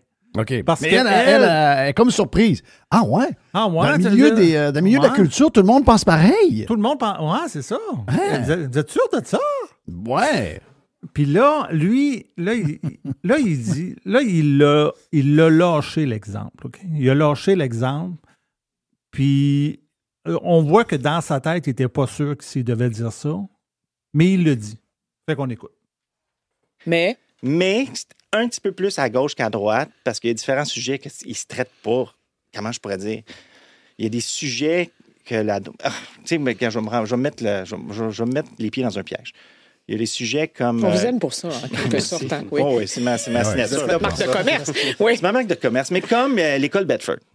Oui. L'école Bedford, c'est vraiment un sujet... On va en parler avec Guillaume Rousseau. Extrêmement pertinent. Oui. Puis où les gens qui étaient en faute, c'est des gens qui étaient d'une certaine culture, okay? Qui n'est pas la culture québécoise francophone. Ben, francophone, oui, mais pas habituelle. OK, bon. Et puis, comment est-ce que tu abordes un sketch où cette culture-là... souvent, il y a des gens qui ont une haine gratuite pour cette culture-là. Oui. Comment tu fais un sketch que tu tapes sur quelqu'un, qu'il y a du monde qui attend juste ça que tu tapes sur ces gens-là? Comment tu le fais, ce sketch-là? Fait qu'est-ce que tu dis? OK, sais-tu quoi? Si c'était des catholiques, on se poserait même pas la question. On ferait juste faire à coup de masse, le plus fort possible. Puis là, tu dis, oui, mais c'est pas des catholiques. C'est une minorité dans la société. Comment tu le fais, ce sketch-là, pour pas que le bye-bye finisse, puis le monde on dit, oh mon Dieu, ils ont fessé dans une minorité Il qui est a même pas capable de le déjà de dire. la misère à être respectée dans notre société. Que vous considérez qu'il est stigmatisé, déjà. Il est déjà on parle de la stigmatisé. communauté musulmane, Tout à fait. pour dire les Ah, choses. allez-y. Oui, clairement. tout à fait. Fait que Donc, vous vous êtes empêché de rire de non, ce... on l'a fait, mais c'est quoi? On l'a pas fait à son meilleur. On a comme pris des détours. On a un musulman qui lance un soulier à une élève, mais on a dilué le sketch en parlant de d'autres religions aussi, parce qu'il y avait aussi un truc de toutes les écoles religieuses puis tout ça. Mais il est pas simple à faire, ce sketch-là. Il est pas simple à faire. OK, là, ça j'ai pas écouté le bye-bye, mais ça, j'avais compris qu'on avait parlé du sketch en question, tu sais, de l'événement en question dans l'école. Ça, c'est une histoire carrément musulmane, là. Et on l'avait twisté musulmane catholique pour... Regarde, les Christ, ils l'ont fait, tabarnache. C'est incroyable. Il l'avoue lui-même. Oh, on peut pas, tu sais, on peut pas... Voyons, si t'as frappé sur des musulmans, tu frappes sur les musulmans comme tu frappes sur n'importe qui. Pourquoi on a une gêne de frapper sur les musulmans? C'est quoi cette affaire-là? Ouais. Pourquoi on leur donne ce pouvoir-là? Ah, parce qu'ils sont une minorité. Il n'était pas très il était pas très en minorité dans la rue cette semaine, en passant. Non. Il était pas mal nombreux, là. Il était pas mal nombreux. Hey, c'est incroyable. Donc, il l'avoue lui-même. C'est sauté raide, la patente. Wow! Wow! Mais au moins, on va le donner à Marie-Lou. Elle l'a dit, on parle des musulmans ici. On parle des musulmans ici, là. Oui, on parle des musulmans ici. Imagine-toi si la gang de Patente Hebdo avait fait ça. Commençait à se poser la question, ouais, toutes nos jokes, on mettra jamais de musulmans parce que ça risque de les offenser. Et je vois le vert, il n'y a plus de magazine. Il n'y a plus de magazine. Charlie Hebdo, il n'y a plus de magazine. Il n'y a plus de magazine, là. Le magazine n'existe plus, là. Qu'est-ce qu'on est mou? Mais là, attends, le Crunchy s'en vient. Bon. Fais un refresh sur ta page parce que là, j'avais oublié de rajouter une cote. Oui. Et là, on va aller à la droite, en haut. Ça va être marqué Marie-Lou A, là. Oui. On fait jouer cette cote-là parce que là, il y a une plus récente controverse, OK? Moi, je savais qu'elle s'en allait là. Parce qu'il y a une plus récente controverse, parce que lui, il avait parlé d'Elon Musk. Tu te rappelles? Si tu ne te rappelles pas, on écoute la cote, tu vas t'en rappeler. Oui.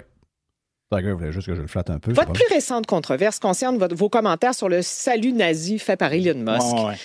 Bon, c'était le 21 janvier. Elon a fait son salut le 20 janvier lors d'un rassemblement tenu après la sermentation de Donald Trump. Je vous cite, le 21 janvier. « C'est tentant de dire qu'Elon Musk a fait un salut nazi.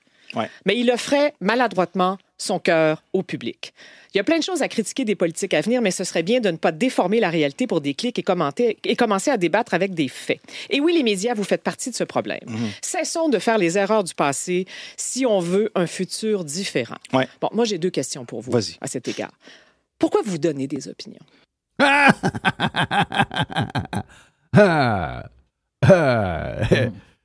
parle dans quoi, là? Elle parle dans Bye-Bye ou elle parle dans Vie?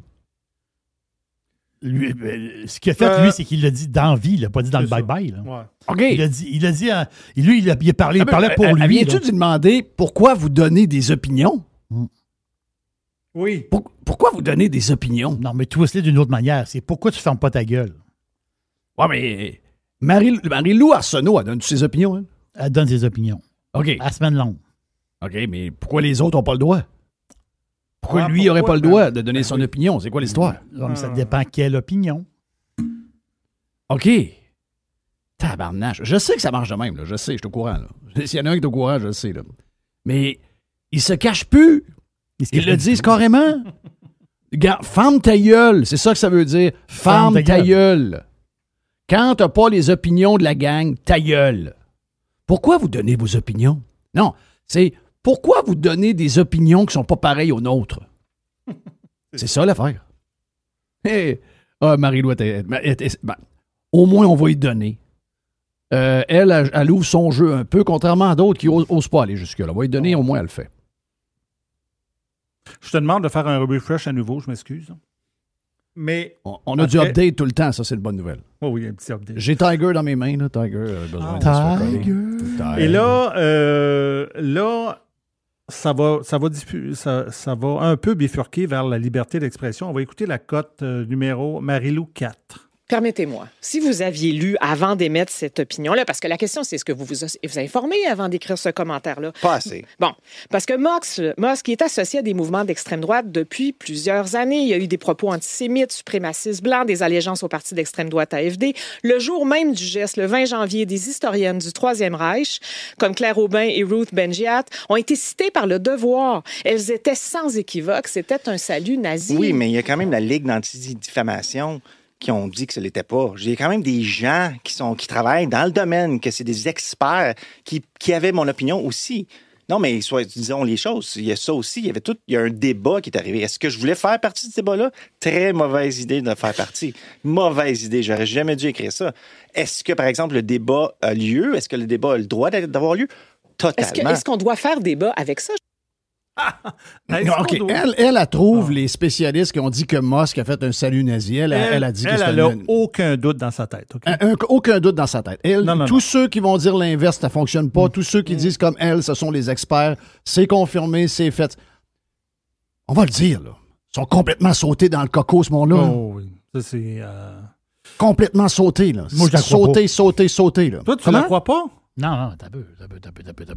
Il y a du monde de gauche complètement timbré. Il y a du monde de gauche qui fake. Marie-Lou a fake là-dessus. Elle sait que c'est pas un salut nazi, mais elle s'en sert pour saucer à patente. Hey, on a-tu pris le salut nazi de Mark Carney cette semaine? On a-tu fait une histoire Carney, un salut nazi. Je vois le bonhomme de carnaval fait des saluts nazis. C'était ridiculisé à la grandeur de la planète. Mais c'est débunké à grandeur de la planète. Si t'es encore là, soit que tu fake et tu joues la comédie pour la gang, ou Chris est complètement sauté en haut. Mais elle a fake. Je sais que tu penses qu'elle fake. Je vais me retenir pour savoir. Je vais me retenir entre le choix A et le choix B. OK. Regardez ça pour moi. Elle a fake. OK. Elle se sert de ça.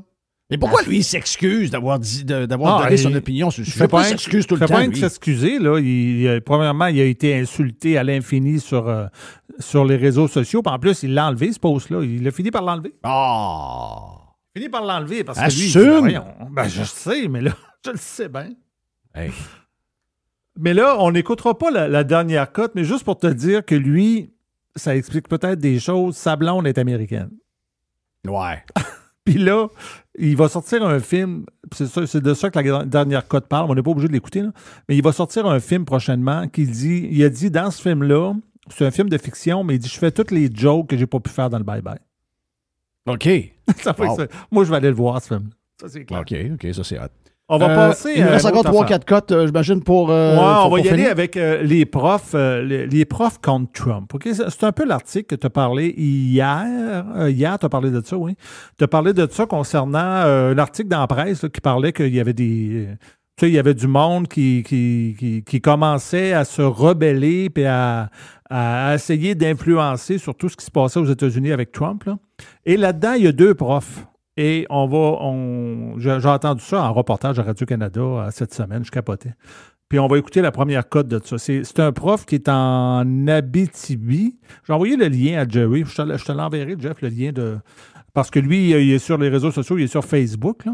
Et là, lui, il essaye d'influencer. Puis là, il explique pourquoi dans cette cote-là. Il y a clairement un avant et un après l'élection de Donald Trump. Jonathan Saint-Pierre, alias Jonathan le prof, est un enseignant au secondaire en Abitibi-Témiscamingue.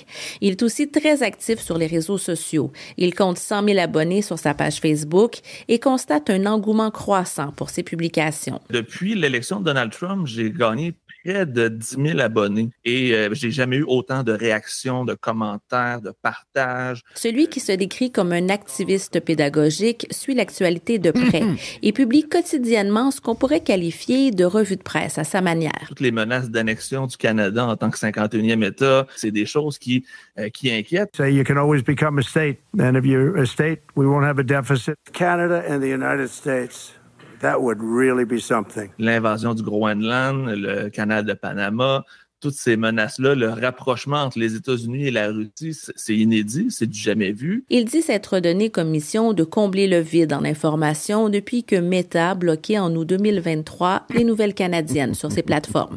Les gens cherchent ailleurs pour trouver de l'information et je me suis rendu compte que c'est un créneau qui avait besoin d'être exploité parce que justement, si on veut avoir des réponses rapidement et crédibles, ben, ça prend des gens qui les fournissent. C'est aussi pour canaliser son anxiété que Jonathan publie. Ça me donne l'impression de me sentir utile. Et j'utilise de plus en plus le mot résistance, justement, pour montrer qu'il y a un mouvement, qu'il y a vraiment des gens qui sont déterminés à ce que les choses ne se teintent pas dans notre démocratie au Canada.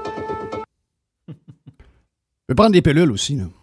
Je viens de voir son dernier post sur Facebook, là, c'est « Ne soyez pas dupes, un vote pour Poilievre est un vote pour Trump. » Ah! Ouais, là, Jerry, tu l'as-tu vu sur Facebook? Donc oui, ça lui fait du bien, lui. Lui, il donne la vraie info.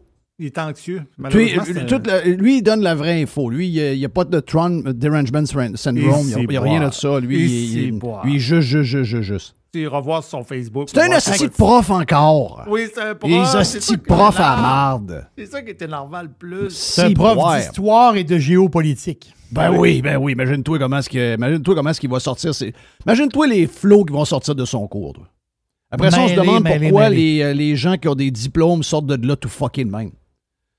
Ils savent plus le sexe, ils savent plus le nom, ils savent plus rien. Ils ont peur de la terre, ils ont peur de la grippe, ils ont peur de tout. Ils sortent de là. Parce que cette gang d'enfoirés-là les scrapent en passant par l'école. Incroyable. C'est un gars de cégep, ça? Je ne sais pas à quel niveau. Entre autres, sur son Facebook, il a mis une image de... Il a mis une image... pas d'université. Y a-t-il une université? Oui, il y a une université dans le coin. Carlos me dit que ce serait un gars de secondaire.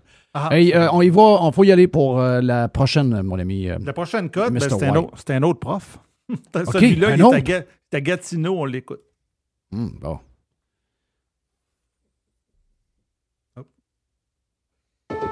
Il y a comme une accélération, un sentiment d'urgence. Salut. Il y a vraiment, je pense, cette soif en fait, cette presque obligation de devoir agir. Professeur d'université à Ottawa, Jonathan Durand-Folco est un citoyen engagé de Gatineau. Il partageait déjà sur sa page Facebook ses analyses et ses opinions sur les inégalités sociales ou les menaces environnementales. Mais depuis l'arrivée au pouvoir de Donald Trump, le ton a changé. Il y a plusieurs professeurs d'université à l'heure actuelle qui contactent plusieurs de mes collègues pour dire on doit fuir les États-Unis. Littéralement, on se cherche des plans B, des plans C, parce qu'on risque de perdre nos emplois, voire pire peut-être d'être persécutés comme personnes qui s'engagent dans la société. Jonathan Durand-Folco propose d'organiser la résistance, une assemblée de cuisine à la fois. Il faut être capable de se voir, de se rencontrer dans nos villes, villages, dans les différents territoires du Québec, pour ensuite voir quelles sont les suites, comment on peut agir à plus grande échelle. Mais pourquoi Radio-Canada s'occupe de des astis de timbrés de même? Sérieux? Come on! Le gars, il fait des réunions dans les cuisines, fait peur au monde avec des histoires qui arrivent. Oui. Donald Trump changera rien à ta vie, hostie. Voyons, occupe-toi des tiens, ceux qui te crossent. Ils ont des noms comme le tien, là. C'est quoi? C'est ton maire, ta mairesse, ton député, ton ministre, ton premier ministre. C'est eux autres qui te crochent, joie le vert, pas Donald Trump, hostie. C'est qui le journaliste qui fait le reportage? Je sais pas. Le journaliste. Ils ont tout le temps le même ton. Le ton de 1979. Mais c'est qui? Oublie le nom. C'est une madame. Non, c'est une jeune fille. Une jeune fille. Voilà. Regardons. C'est une jeune fille. Ah oui. Les jeunes filles. C'est pour ça que mon gars est encore célibataire. Je sais, je vois le vert. Je sais. Hey, Jeff, une dernière cote avant de finir, OK? OK. J'ai une boule de cristal. J'en ai trouvé une. Hein? J'ai trouvé une boule de cristal, puis je vais vous dire qu'est-ce qui va arriver au Québec dans, je te dirais, possiblement d'ici l'automne. OK? C'est arrivé en France et on va écouter la prochaine cote qui s'appelle « Manuel de survie ». Le gouvernement prépare un manuel de survie. Oui, alors que les déclarations du président Emmanuel Macron résonnent encore, la paix ne peut plus être garantie sur notre continent, la Russie devenue une menace pour la France. Le gouvernement prépare donc un manuel de survie. C'est une information Europe 1. Nous allons tous recevoir un livret pour nous expliquer la bonne conduite à suivre en cas d'attaque armée ou de catastrophe naturelle. Alors que va-t-il contenir, Jean-Baptiste Marty ? Il est de petite taille, une vingtaine de pages au total, et il est divisé en 3 parties. La première est intitulée « Se protéger ». Le kit de survie à avoir chez soi est notamment détaillé. Quelques exemples, avoir au moins 6 bouteilles d'eau, une dizaine de boîtes de conserve, ou encore des piles pour les lampes torches en cas de coupure d'électricité. Les numéros d'urgence, comme celui des pompiers ou celui de la police, sont notamment rappelés. La deuxième partie évoque les bons gestes à adopter, comme fermer toutes les portes en cas de menace nucléaire. Enfin, la dernière partie, intitulée « S'engager », incite à s'inscrire dans les réserves nationales comme celle de l'armée. Alors ce livret n'a pas encore de titre, mais 2 options sont sur la table, soit une phrase neutre comme je cite manuel d'instruction en cas de crise, soit un titre un peu plus choc autour de la résilience. Le choix sera fait par Emmanuel Macron ou François Bayrou. Le manuel sera ensuite envoyé à tous les foyers français. Ah mais ils sont fous ça. Sujet de ma boîte cette semaine. Ouais. Ah oui? Ben oui. Ben oui, j'en ai parlé dans ma boîte cette semaine. C'est une exclusivité Europe 1, ça? Non. Ah. Exclusivité Radio Pirate. Manichou Badougadou nous va nous résumer tous les détails. Ici, monsieur l'aubergiste? On est toujours en avance, Radio Pirate. Toujours en avance, toujours. Voilà, ça va arriver donc, au Québec. Tu penses que ça va arriver chez nous, ça? D'ici l'automne. Un petit kit de survie nucléaire. Puis une suggestion de vous inscrire dans l'armée. Ouais, mais sérieux, là. C'est plus vivable, ici. Nulle part ça. Moi, je m'en vais quelque part au Vietnam. Je m'en vais quelque part, là. Moi, j'ai commencé à ramasser des cannes de bine. Je peux pas vivre ça encore longtemps de même, là. Chris, le monde est fou, raide. Hey, les Russes, là, ils ont 1 million de morts. Ouais. Tu penses-tu que l'armée russe, en ce moment, est capable d'aller nulle part ailleurs où ce qu'ils sont en ce moment? Ils ont plus de monde. Ils se sont fait bouffer par une gang avec... des t-shirts puis des culottes cargo, je vois le vert. Ah oui. Puis des espadrilles Adidas d'un pied. Là. On va dire, on va arrêter, là. Puis de l'autre bord, c'est pareil. Ben oui. Des filles qui broient dans les tranchées, puis des drones qui courent après le monde. C'est des enfants qui sont dans le champ, c'est un désastre. C'était mon petit lab. Un très bon lab, Mr. White. Très bon lab. Très bon lab. Mais venez me chercher quelqu'un, moi je suis plus capable. Sérieux, là, si on est rendu avec des kits de survie et des patentes de même. L'autre qui fait des réunions dans kitchen avec le monde pour broyer sur Trump. Come on! Calife de calife! Il enseigne à vos enfants. Beaucoup trop de temps. Le monde... Un prof, ça travaille pas. Non. Okay? Lui, je sais pas en quoi il est. Là. C'est sûr que c'était avec des kids où ils ont 7-8 ans, dont 3-4 petits morveux, tu travailles, là. Mais si t'es au cégep, tu travailles pas. Oh, tu travailles pas au cégep. Si t'es à l'université, tu travailles pas, là.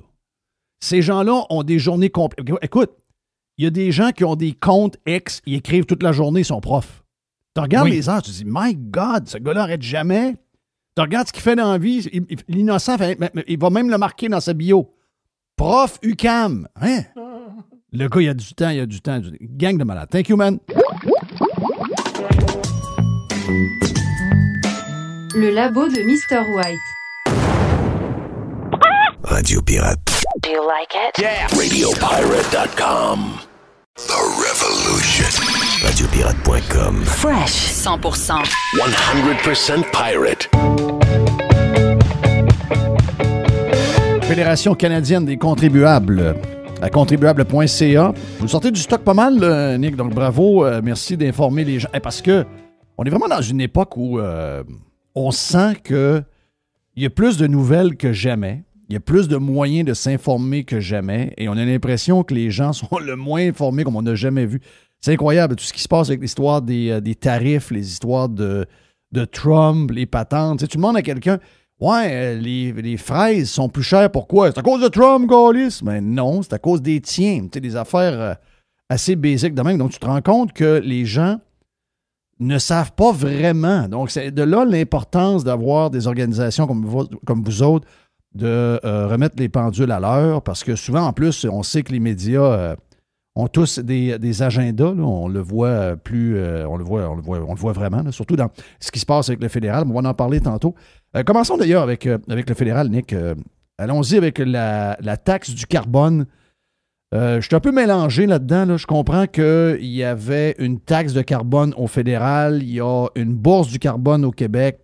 Le BC avait aussi son programme qu'ils ont enlevé. Donc, là, finalement, on a juste le Québec qui a encore son programme de carbone.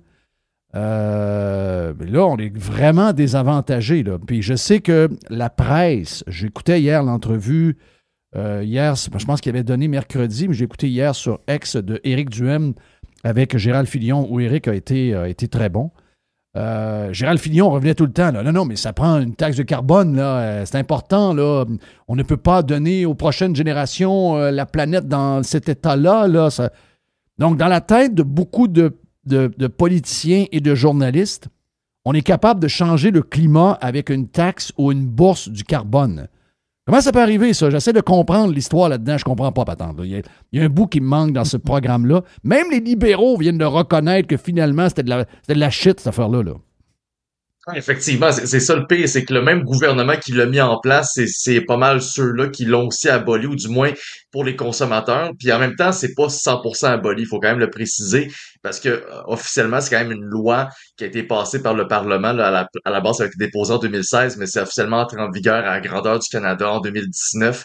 Puis quand cette taxe-là avait été votée, veut pas, il y a un niveau d'intensité à la taxe carbone qui doit augmenter, en fait, à chaque 1er avril. Puis c'est ça qui était prévu, en fait, le 1er avril prochain. La taxe carbone au fédéral, qui est établie sur le prix d'une tonne carbone, était supposée passer de 65 $ à 80 $. Donc, par litre d'essence, présentement, on fait, ne serait-ce que dans le reste du Canada, pour l'instant, ça représente environ 17,6 cents par litre d'essence qui est payé en carbone, mais à partir du 1er avril, ça remontait à 20 cents. Donc, déjà, il y avait une augmentation assez significative qui était prévue assez prochainement. Et là, en se disant qu'il y a fort possiblement des élections qui vont être déclenchées, si la rumeur se confirme, ça doit être déclenché ce dimanche ou dans les prochains jours. Là, c'est quand même assez proche comme tel. Puis les élections devraient avoir lieu fort possiblement en avril. Donc, ceci étant dit, il y a quand même tout un aspect électoraliste. On veut préparer le terrain à une élection, on veut un peu tirer le tapis sur le pied de Pierre Poilievre, parce que, je veux dire, ça fait quand même un bon bout qu'il se promène aux quatre coins du Canada avec le fameux discours « axe de taxe ». Donc, maintenant que la taxe, elle est, entre guillemets, abolie, ça va permettre ça va faire en sorte que cette popularité-là, Poilievre pourra pas vraiment faire grand-chose avec ça. Par contre, une affaire importante qui est à mentionner, c'est que ça n'a pas aboli la taxe carbone, ça l'a suspendu. Donc, son intensité est mise à 0. C'est pour ça que le 1er avril, dans toutes les provinces canadiennes où est-ce que la taxe fédérale sur le carbone s'applique, il va y avoir une baisse quand même significative du prix sur l'essence. On parle d'environ 18 cents par litre qui va être retiré sur le prix de l'essence. Puis, au final, qu'est-ce que ça donne? Comme tu l'as mentionné au départ, il y a quand même un peu de confusion par rapport à la question de qui paye quelle taxe carbone. Le Québec a son propre marché de carbone, la Colombie-Britannique aussi, puis sinon, vous avez le reste du Canada. Mais là, tout le Canada va se débarrasser de sa taxe carbone pour les consommateurs. Donc, automatiquement, en Ontario, en Alberta, ça va baisser d'environ 18 cents par litre d'essence. La Colombie-Britannique va suivre parce que là, David Eby, qui est le premier ministre de la Colombie-Britannique, qui est néo-démocrate en passant, vient aussi d'annoncer qu'il va se débarrasser de sa taxe carbone. Et pendant ce temps-là, on a un François Legault qui est muet puis qui a rien dit là-dessus. Nous, au Québec, présentement, c'est environ... La dernière fois que j'ai regardé les chiffres, c'était à 11,7 cents, mais je viens de remarquer qu'il y a une enchère du marché de carbone qui a eu lieu en février dernier. Le prix a augmenté. Donc, on doit être aux alentours de 13 cents par litre d'essence présentement. Et l'affaire, c'est que pour l'instant, on peut pas vraiment établir à quel point c'est efficace, ce marché de carbone-là. Pour plusieurs raisons. De un, les émissions du Québec commençaient à baisser avant même qu'on l'applique, ce marché de carbone-là. Puis de deux, il y a plusieurs experts à travers le Québec qui défendent le marché de carbone, mais qui disent qu'il n'est pas assez efficace parce qu'on paye pas assez cher sur le carbone. Ce qui est assez bizarre, parce que ceux qui disent qu'en ce moment, ce marché de carbone-là, il est utile, ils se compromettent en disant ça, parce qu'ils disent qu'il va être utile seulement si on augmente le prix drastiquement et qu'on rejoint à peu près le même prix que ce qui était fixé par le gouvernement fédéral. Sauf qu'à la fin de la journée, le gouvernement fédéral reconnaît que ça fonctionne pas, puis que c'est pas une qui est intéressante pour les contribuables comme tel. Ouais. Donc, c'est vraiment fou dans quelle situation on est rendu avec la taxe carbone. Mais à la fin de la journée, le Québec va être la seule province qui, à partir du 1er avril prochain, va encore avoir une taxe sur le carbone qui est appliquée. On va être donc la province qui va payer le plus cher par litre d'essence à travers tout le Canada, essentiellement à cause de cette différence-là dont on profitera pas. Donc, honnêtement, nous, notre côté, on a quand même envoyé des communiqués de presse cette semaine. On a fait beaucoup de mesures pour interpeller, ne serait-ce que les Québécois là-dessus, puis de rappeler au gouvernement du Québec. Bonne affaire. Bonne situation, là. Bonne affaire, Nick. Est-ce que les Québécois je l'écoutais, là. Donc là, on est les seuls qui vont payer à peu près 13 cents du litre de plus. Donc 13 cents, on va juste faire un calcul vite. 13 cents. Je lis le calcul. 13 cents, 50 litres. 50 litres à 13 cents, c'est 6,50. OK. 2 voitures. Ça fait 13 piastres. 13 piastres, soit 52. Ah, oui. Donc on est rendu à 650 piastres. Voilà. À peu près. Ouais. 650 piastres pour une famille. Hey. OK. Je peux comprendre l'histoire de Donald. Moi, c'est mon nouvel liner. Là. OK. Là, finalement, les Québécois se réveillent. Ça a pris Donald Trump pour les réveiller. Quelle bonne nouvelle. OK. Là, à partir de maintenant, vous êtes réveillés. Là. Allez-vous rester réveillés? Parce que ceux qui vous crossent, c'est pas les Américains. Là. C'est pas Donald Trump qui vous crosse tant que ça. Là. Vous avez beaucoup de monde qui attaque votre portefeuille avec des affaires qui n'ont pas de sens, dont celle-là. Là. Est-ce que les Québécois réagissent? Est-ce que les Québécois... Parce que les Québécois réagissent à quelque chose que Trump a dit ou a pas fait qui leur coûte rien. Mais à chaque semaine, ils sont victimes d'un gouvernement qui vient avec des fausses prétentions chercher de l'argent dans leur poche et ils ne réagissent pas. Donc, est-ce que les Québécois semblent vouloir réagir? Parce que c'est ça le but de votre organisation, c'est d'informer puis de faire réagir les contribuables. Est-ce qu'ils réagissent? Les contribuables réagissent ça pour vrai. On l'a remarqué à plusieurs reprises, là, je veux dire, puis je vois à quel point aussi la discussion commence à prendre de plus en plus de place parce que il y a pas si longtemps, là, puis je me rappelle quand j'ai commencé à parler de la taxe carbone puis à être essentiellement militer contre avec d'autres organisations, ça monte quand même à 2018. Dans ce temps-là, ne serait-ce que parler contre la taxe carbone, t'es un climato-sceptique, t'es un imbécile, puis t'es contre la science. C'est quasiment comme ça qu'il était traité.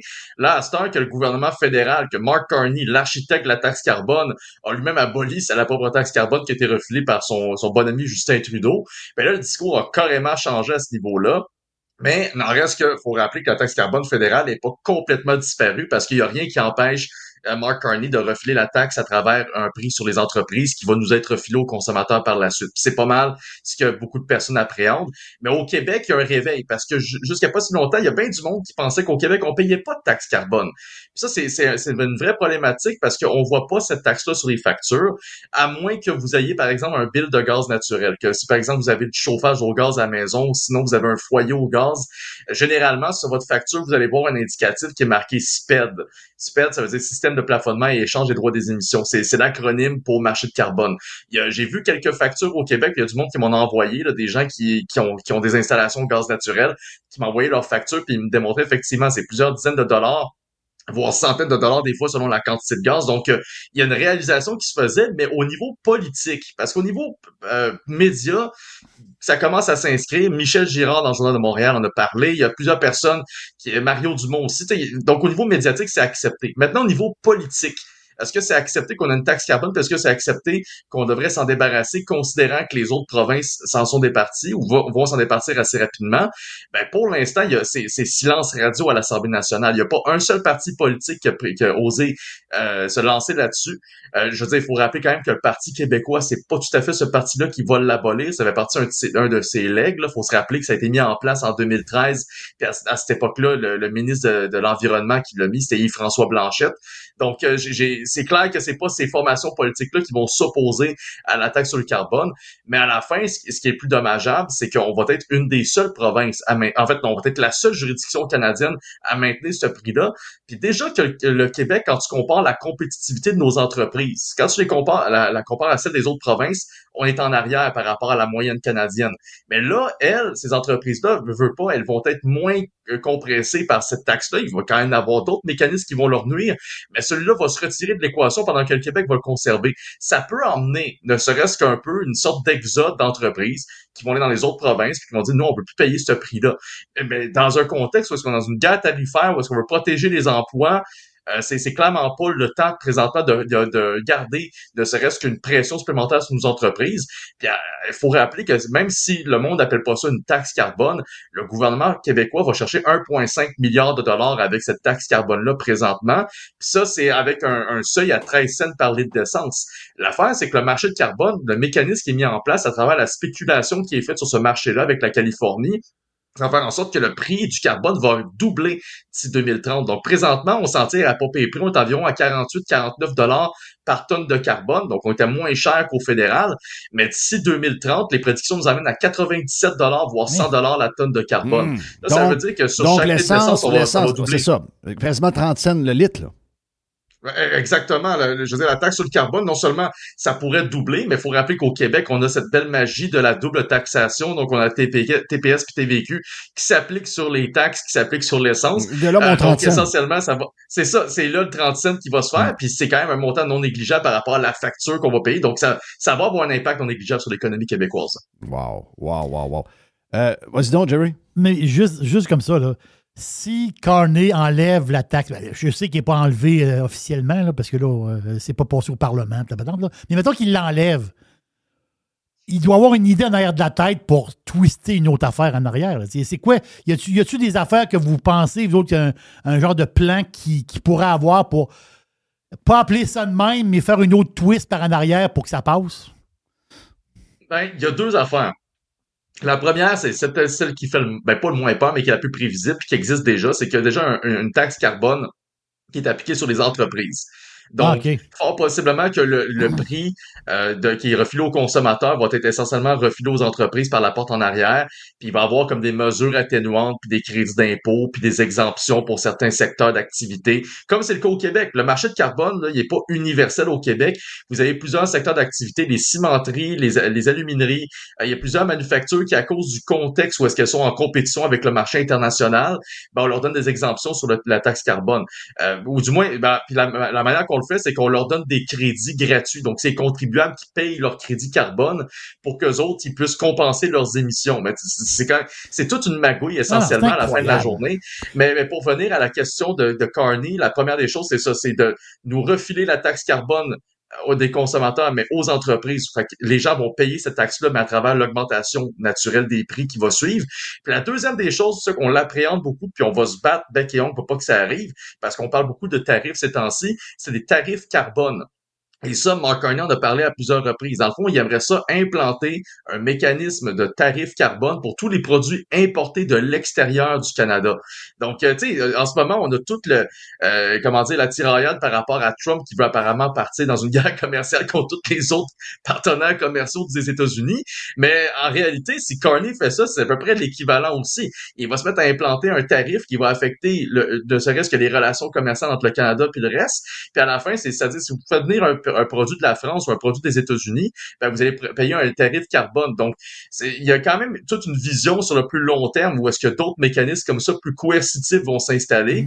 Et donc, faut pas penser que c'est fini, ce combat-là. Le combat sur la taxe carbone va être terminé quand toutes les juridictions vont s'être débarrassées. Surtout un gars comme Mark Carney, qui est un méga green, lui, sa femme, des méga green. Pour lui, l'avenir, c'est tout relié au changement climatique, c'est relié, c'est un gars extrême gauche.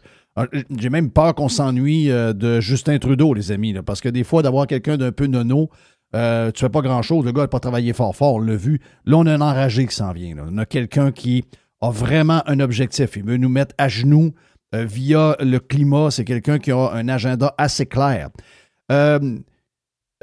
Là-dessus, là, pourquoi le silence de Legault, OK? Legault, en ce moment, il cherche de l'amour, là. Je veux dire, il vient de manger une volée dans une élection. Il ne monte pas d'un sondage malgré... Tu sais, il aurait pensé que les sondages auraient été favorables pour lui avec l'histoire de la guerre tarifaire. Donc, lui, il voyait ça comme une opportunité de revivre la COVID. Finalement, même si les positions de PSPP sont beaucoup plus pragmatiques, il est resté là. On l'a vu par la victoire, puis on le voit dans les sondages. Donc, lui, il cherche du love, là. Il me semble que d'annoncer que finalement, il n'y a plus de bourse du carbone, puis qu'on remet de l'argent dans les poches, puis qu'il l'explique comme du monde, parce que les Québécois sont mêlés comme un jeu de cartes, là. D'expliquer qu'avec ça, ben regarde, les familles qui ont 2 voitures, qui tankent 2 fois, vont économiser 650 $ par année. C'est une genre de forme de coupe d'impôt. On va revoir ça. Pour lui, à 1 an et demi des élections, c'est peut-être quelque chose qui est vraiment primordial. Donc, est-ce que ça cache que le gars n'a aucune marge de manœuvre financière? Puis ça va nous amener à parler du budget qui s'en vient au niveau provincial. Oui, ben c'est un très bon point que tu soulignes parce qu'il y a des très bonnes chances qu'effectivement, une des raisons pour laquelle Puis une des multiples raisons là, pour laquelle il ne va pas de l'avant, c'est à cause du manque de marge de manœuvre au niveau des finances publiques. Parce que comme je disais tantôt, la fameuse bourse sur le carbone veut pas, ça rapporte quand même 1,5 milliard de dollars au gouvernement. C'est pas énorme, là. Ça représente quoi, genre 0,3% du PIB. Fait que c'est pas tout à fait là-dessus que les finances publiques reposent. Mais dans un contexte où tu as un déficit de 11 milliards, puis ça c'est l'année dernière, puis ça risque d'être pire cette année, c'est clair qu'ils n'ont pas tout à fait la marge de manœuvre en ce moment pour dire bon, on va baisser les impôts davantage, quoi qu'ils devraient. Mais cette marge de manœuvre-là va venir uniquement si le gouvernement se met à faire le ménage dans ses dépenses, puis à couper, puis à ralentir, sinon ses dépenses sur le plus long terme. Puis ça, ben, ça demande un courage politique. Et ça demande aussi une certaine confrontation avec les syndicats et avec un paquet de gardiens du statu quo au Québec. Fait que j'ai très hâte de voir si ça va arriver.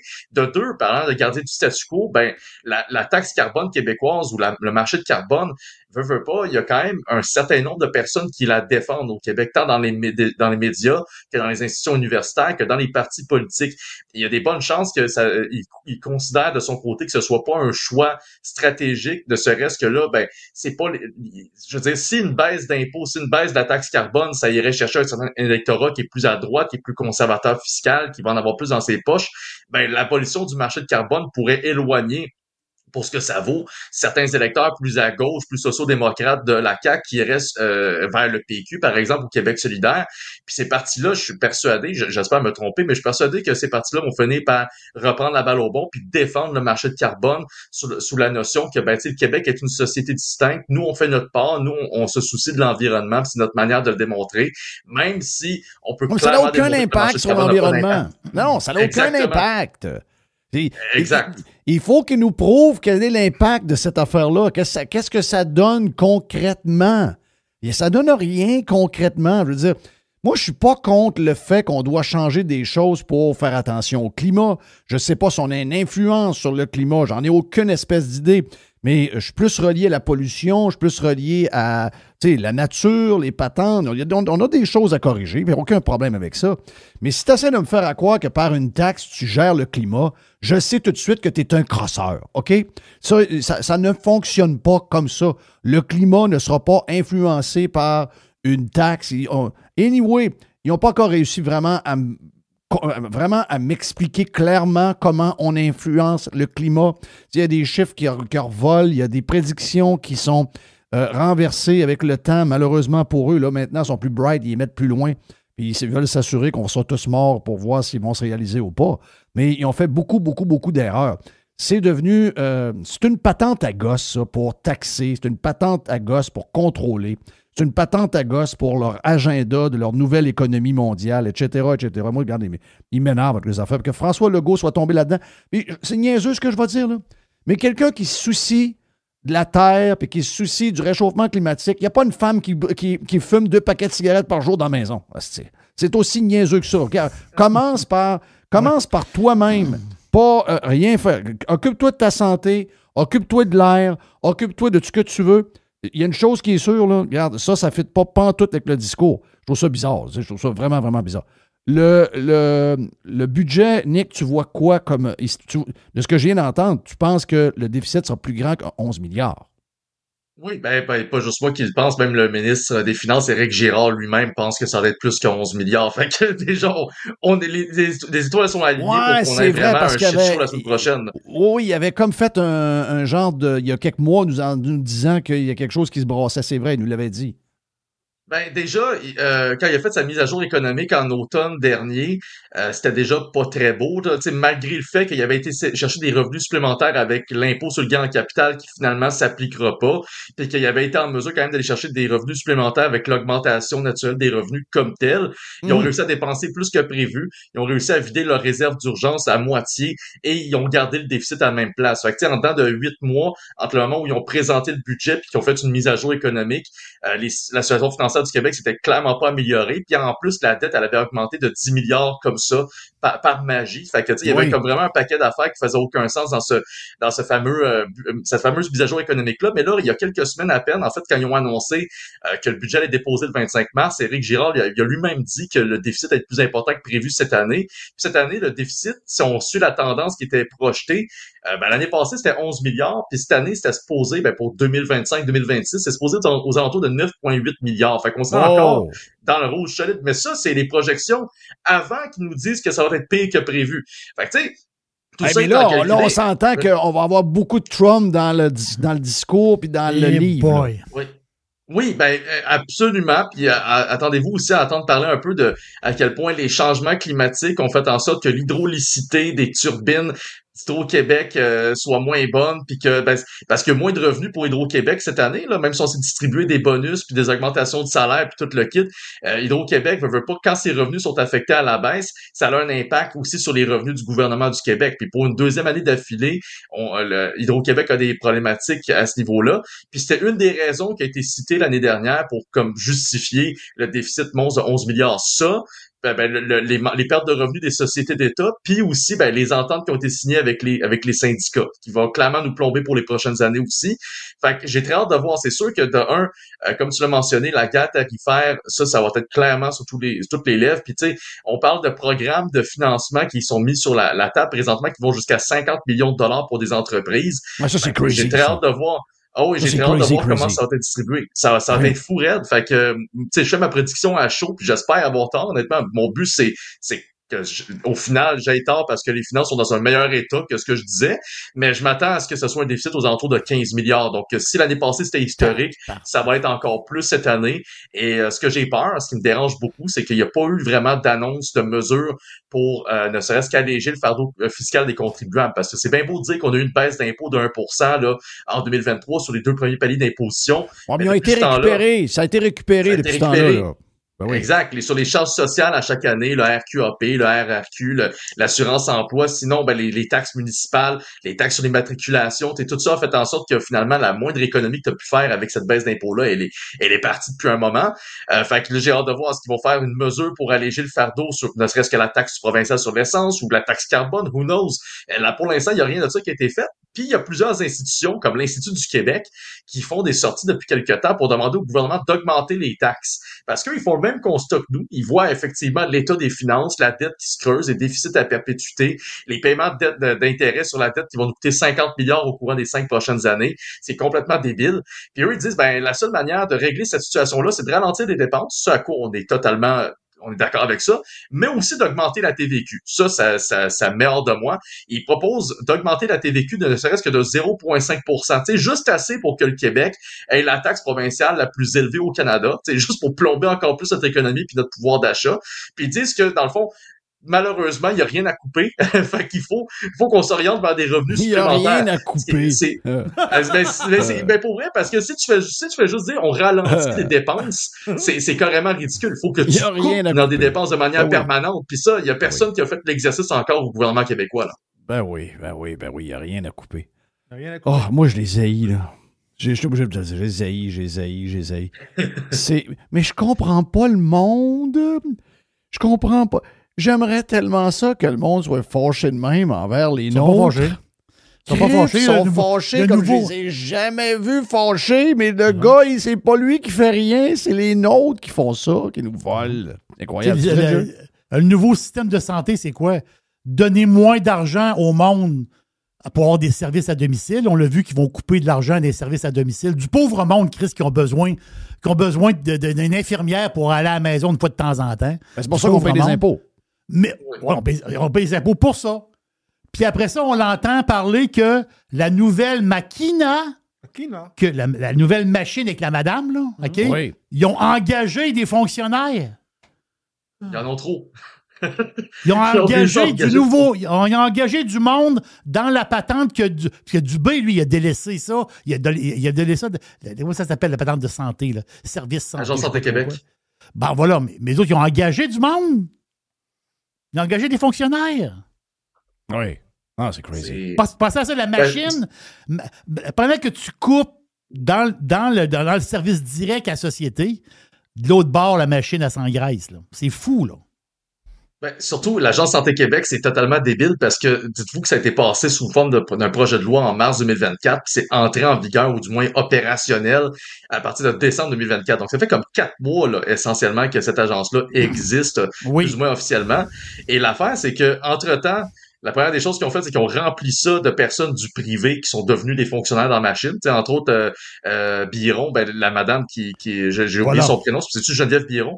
Bref, celle qui dirige présentement l'Agence de santé Québec, je veux dire, elle vient du privé, on l'emmène dans le public, on lui donne un salaire d'au-dessus de 650 000 $ par année, et on fait la même chose pour à peu près toutes les autres personnes du privé qui ont été emmenées, plus on transfère des fonctionnaires des autres ministères vers l'Agence de la santé. Ensuite, on leur a donné un bonus, une augmentation de 10% pour les combler, pour qu'ils soient satisfaits de cette nouvelle promotion-là. Et par-dessus le marché, puis ça, c'est même pas des blagues. Il y a quelques temps, on avait appris que l'Agence Santé Québec avait dépensé genre 100 000 $ pour donner demandé à une agence de leur trouver essentiellement c'était quoi leur mission, c'est quoi leur raison d'être essentiellement pour plus se faire définir. Là, t'es comme, OK, ils ont engagé du monde, ils se mettent des salaires de mongols, ils se font des augmentations de salaire, ils ont même pas encore commencé à régler les problèmes de système de santé.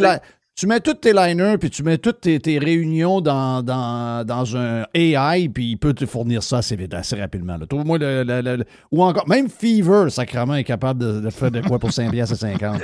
Tu trouves comment ça s'appelle les freelancers sur Internet? Un freelancer payé au mot. Ah, mais c'est complètement ridicule. Puis à la fin, cette agence-là a été fondée uniquement pour une chose, pour prendre le blâme à la place du ministre de la Santé. C'est essentiellement à ça que ça sert. Ah oui. Puis on va se le dire, on le regarde aller, l'Ismaël est là. Ça, c'est le gars le plus protégé. Après, c'est le Éric Kerr de la Santé, là. C'est le Éric Kerr de la Santé. Ce gars-là est protégé depuis la COVID, alors que ce gars-là devrait être dehors depuis des années et des années. Ça fait 2-3 ans qu'il est là de trop, là. Dubé, il est pas bon. Il a peut-être été bon dans le privé, dans des entreprises qu'il comprend, mais tu peux pas réussir si tu te mets dans la tête que tu vas réussir à faire de quoi avec du vieux qui marche pas. La seule méthode que tu peux prendre, c'est repartir à zéro avec une page blanche et dire, regarde, on part un système complètement nouveau, c'est du public et du privé qui s'affrontent, on va copier le système de tel pays avec l'autre pays, on va prendre un peu de Suède, un peu de ci, un peu de ça, puis c'est le même qu'on va y aller. Oubliez le passé, c'est fini, on va créer tout dehors, puis on part à zéro. C'est la seule manière. Absolument, mais au Québec, malheureusement, puis ça, c'est un syndrome que ça va toujours me revenir en tête, parce que ça date de 2015 que cette phrase-là me revient, puis ça me tue à chaque fois. Ben, on a le syndrome du « faut laisser une chance aux coureurs ». On a déjà entendu passer cette expression-là. Puis dans ma tête, tu te dis, OK, il faut laisser une chance au coureur. Genre, quand il a 6 ans, puis je sais pas, puis il est à l'école, puis fait son premier dessin. OK, on va laisser une chance. Il est pas encore bon. Peut-être que plus tard, il va être un Picasso. Mais là, on parle de quelqu'un qui gère évidemment un système de santé là, qui représente comme pas loin de la moitié du budget des taxes et des impôts qu'on paye, qui fonctionne pas. On est rendu à la 5e réforme du système de santé. Puis Dubé, à chaque fois qu'il se faisait interpeller, ne serait-ce que même par l'opposition sur, finalement, il se passe quoi avec ta réforme du système de santé qui va arriver juste à temps pour 2026. C'est carrément ça l'affaire, c'est que officiellement cette réforme du système de santé, on va commencer à en voir les retombées vers la fin de l'année 2026. C'est juste à temps pour qu'on aille tourner la page sur le gouvernement de la CAQ, après une élection comme telle.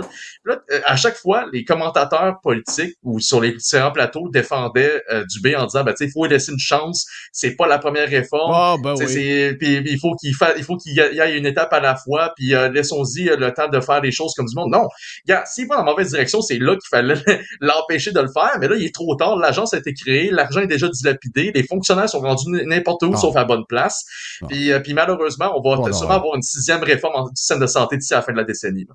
Nicolas Gagnon, thank you, bien le fun de te parler, on se reprend prochainement, contribuable.ca pour plus de détails, Fédération canadienne des contribuables. Thank you, man. Merci beaucoup.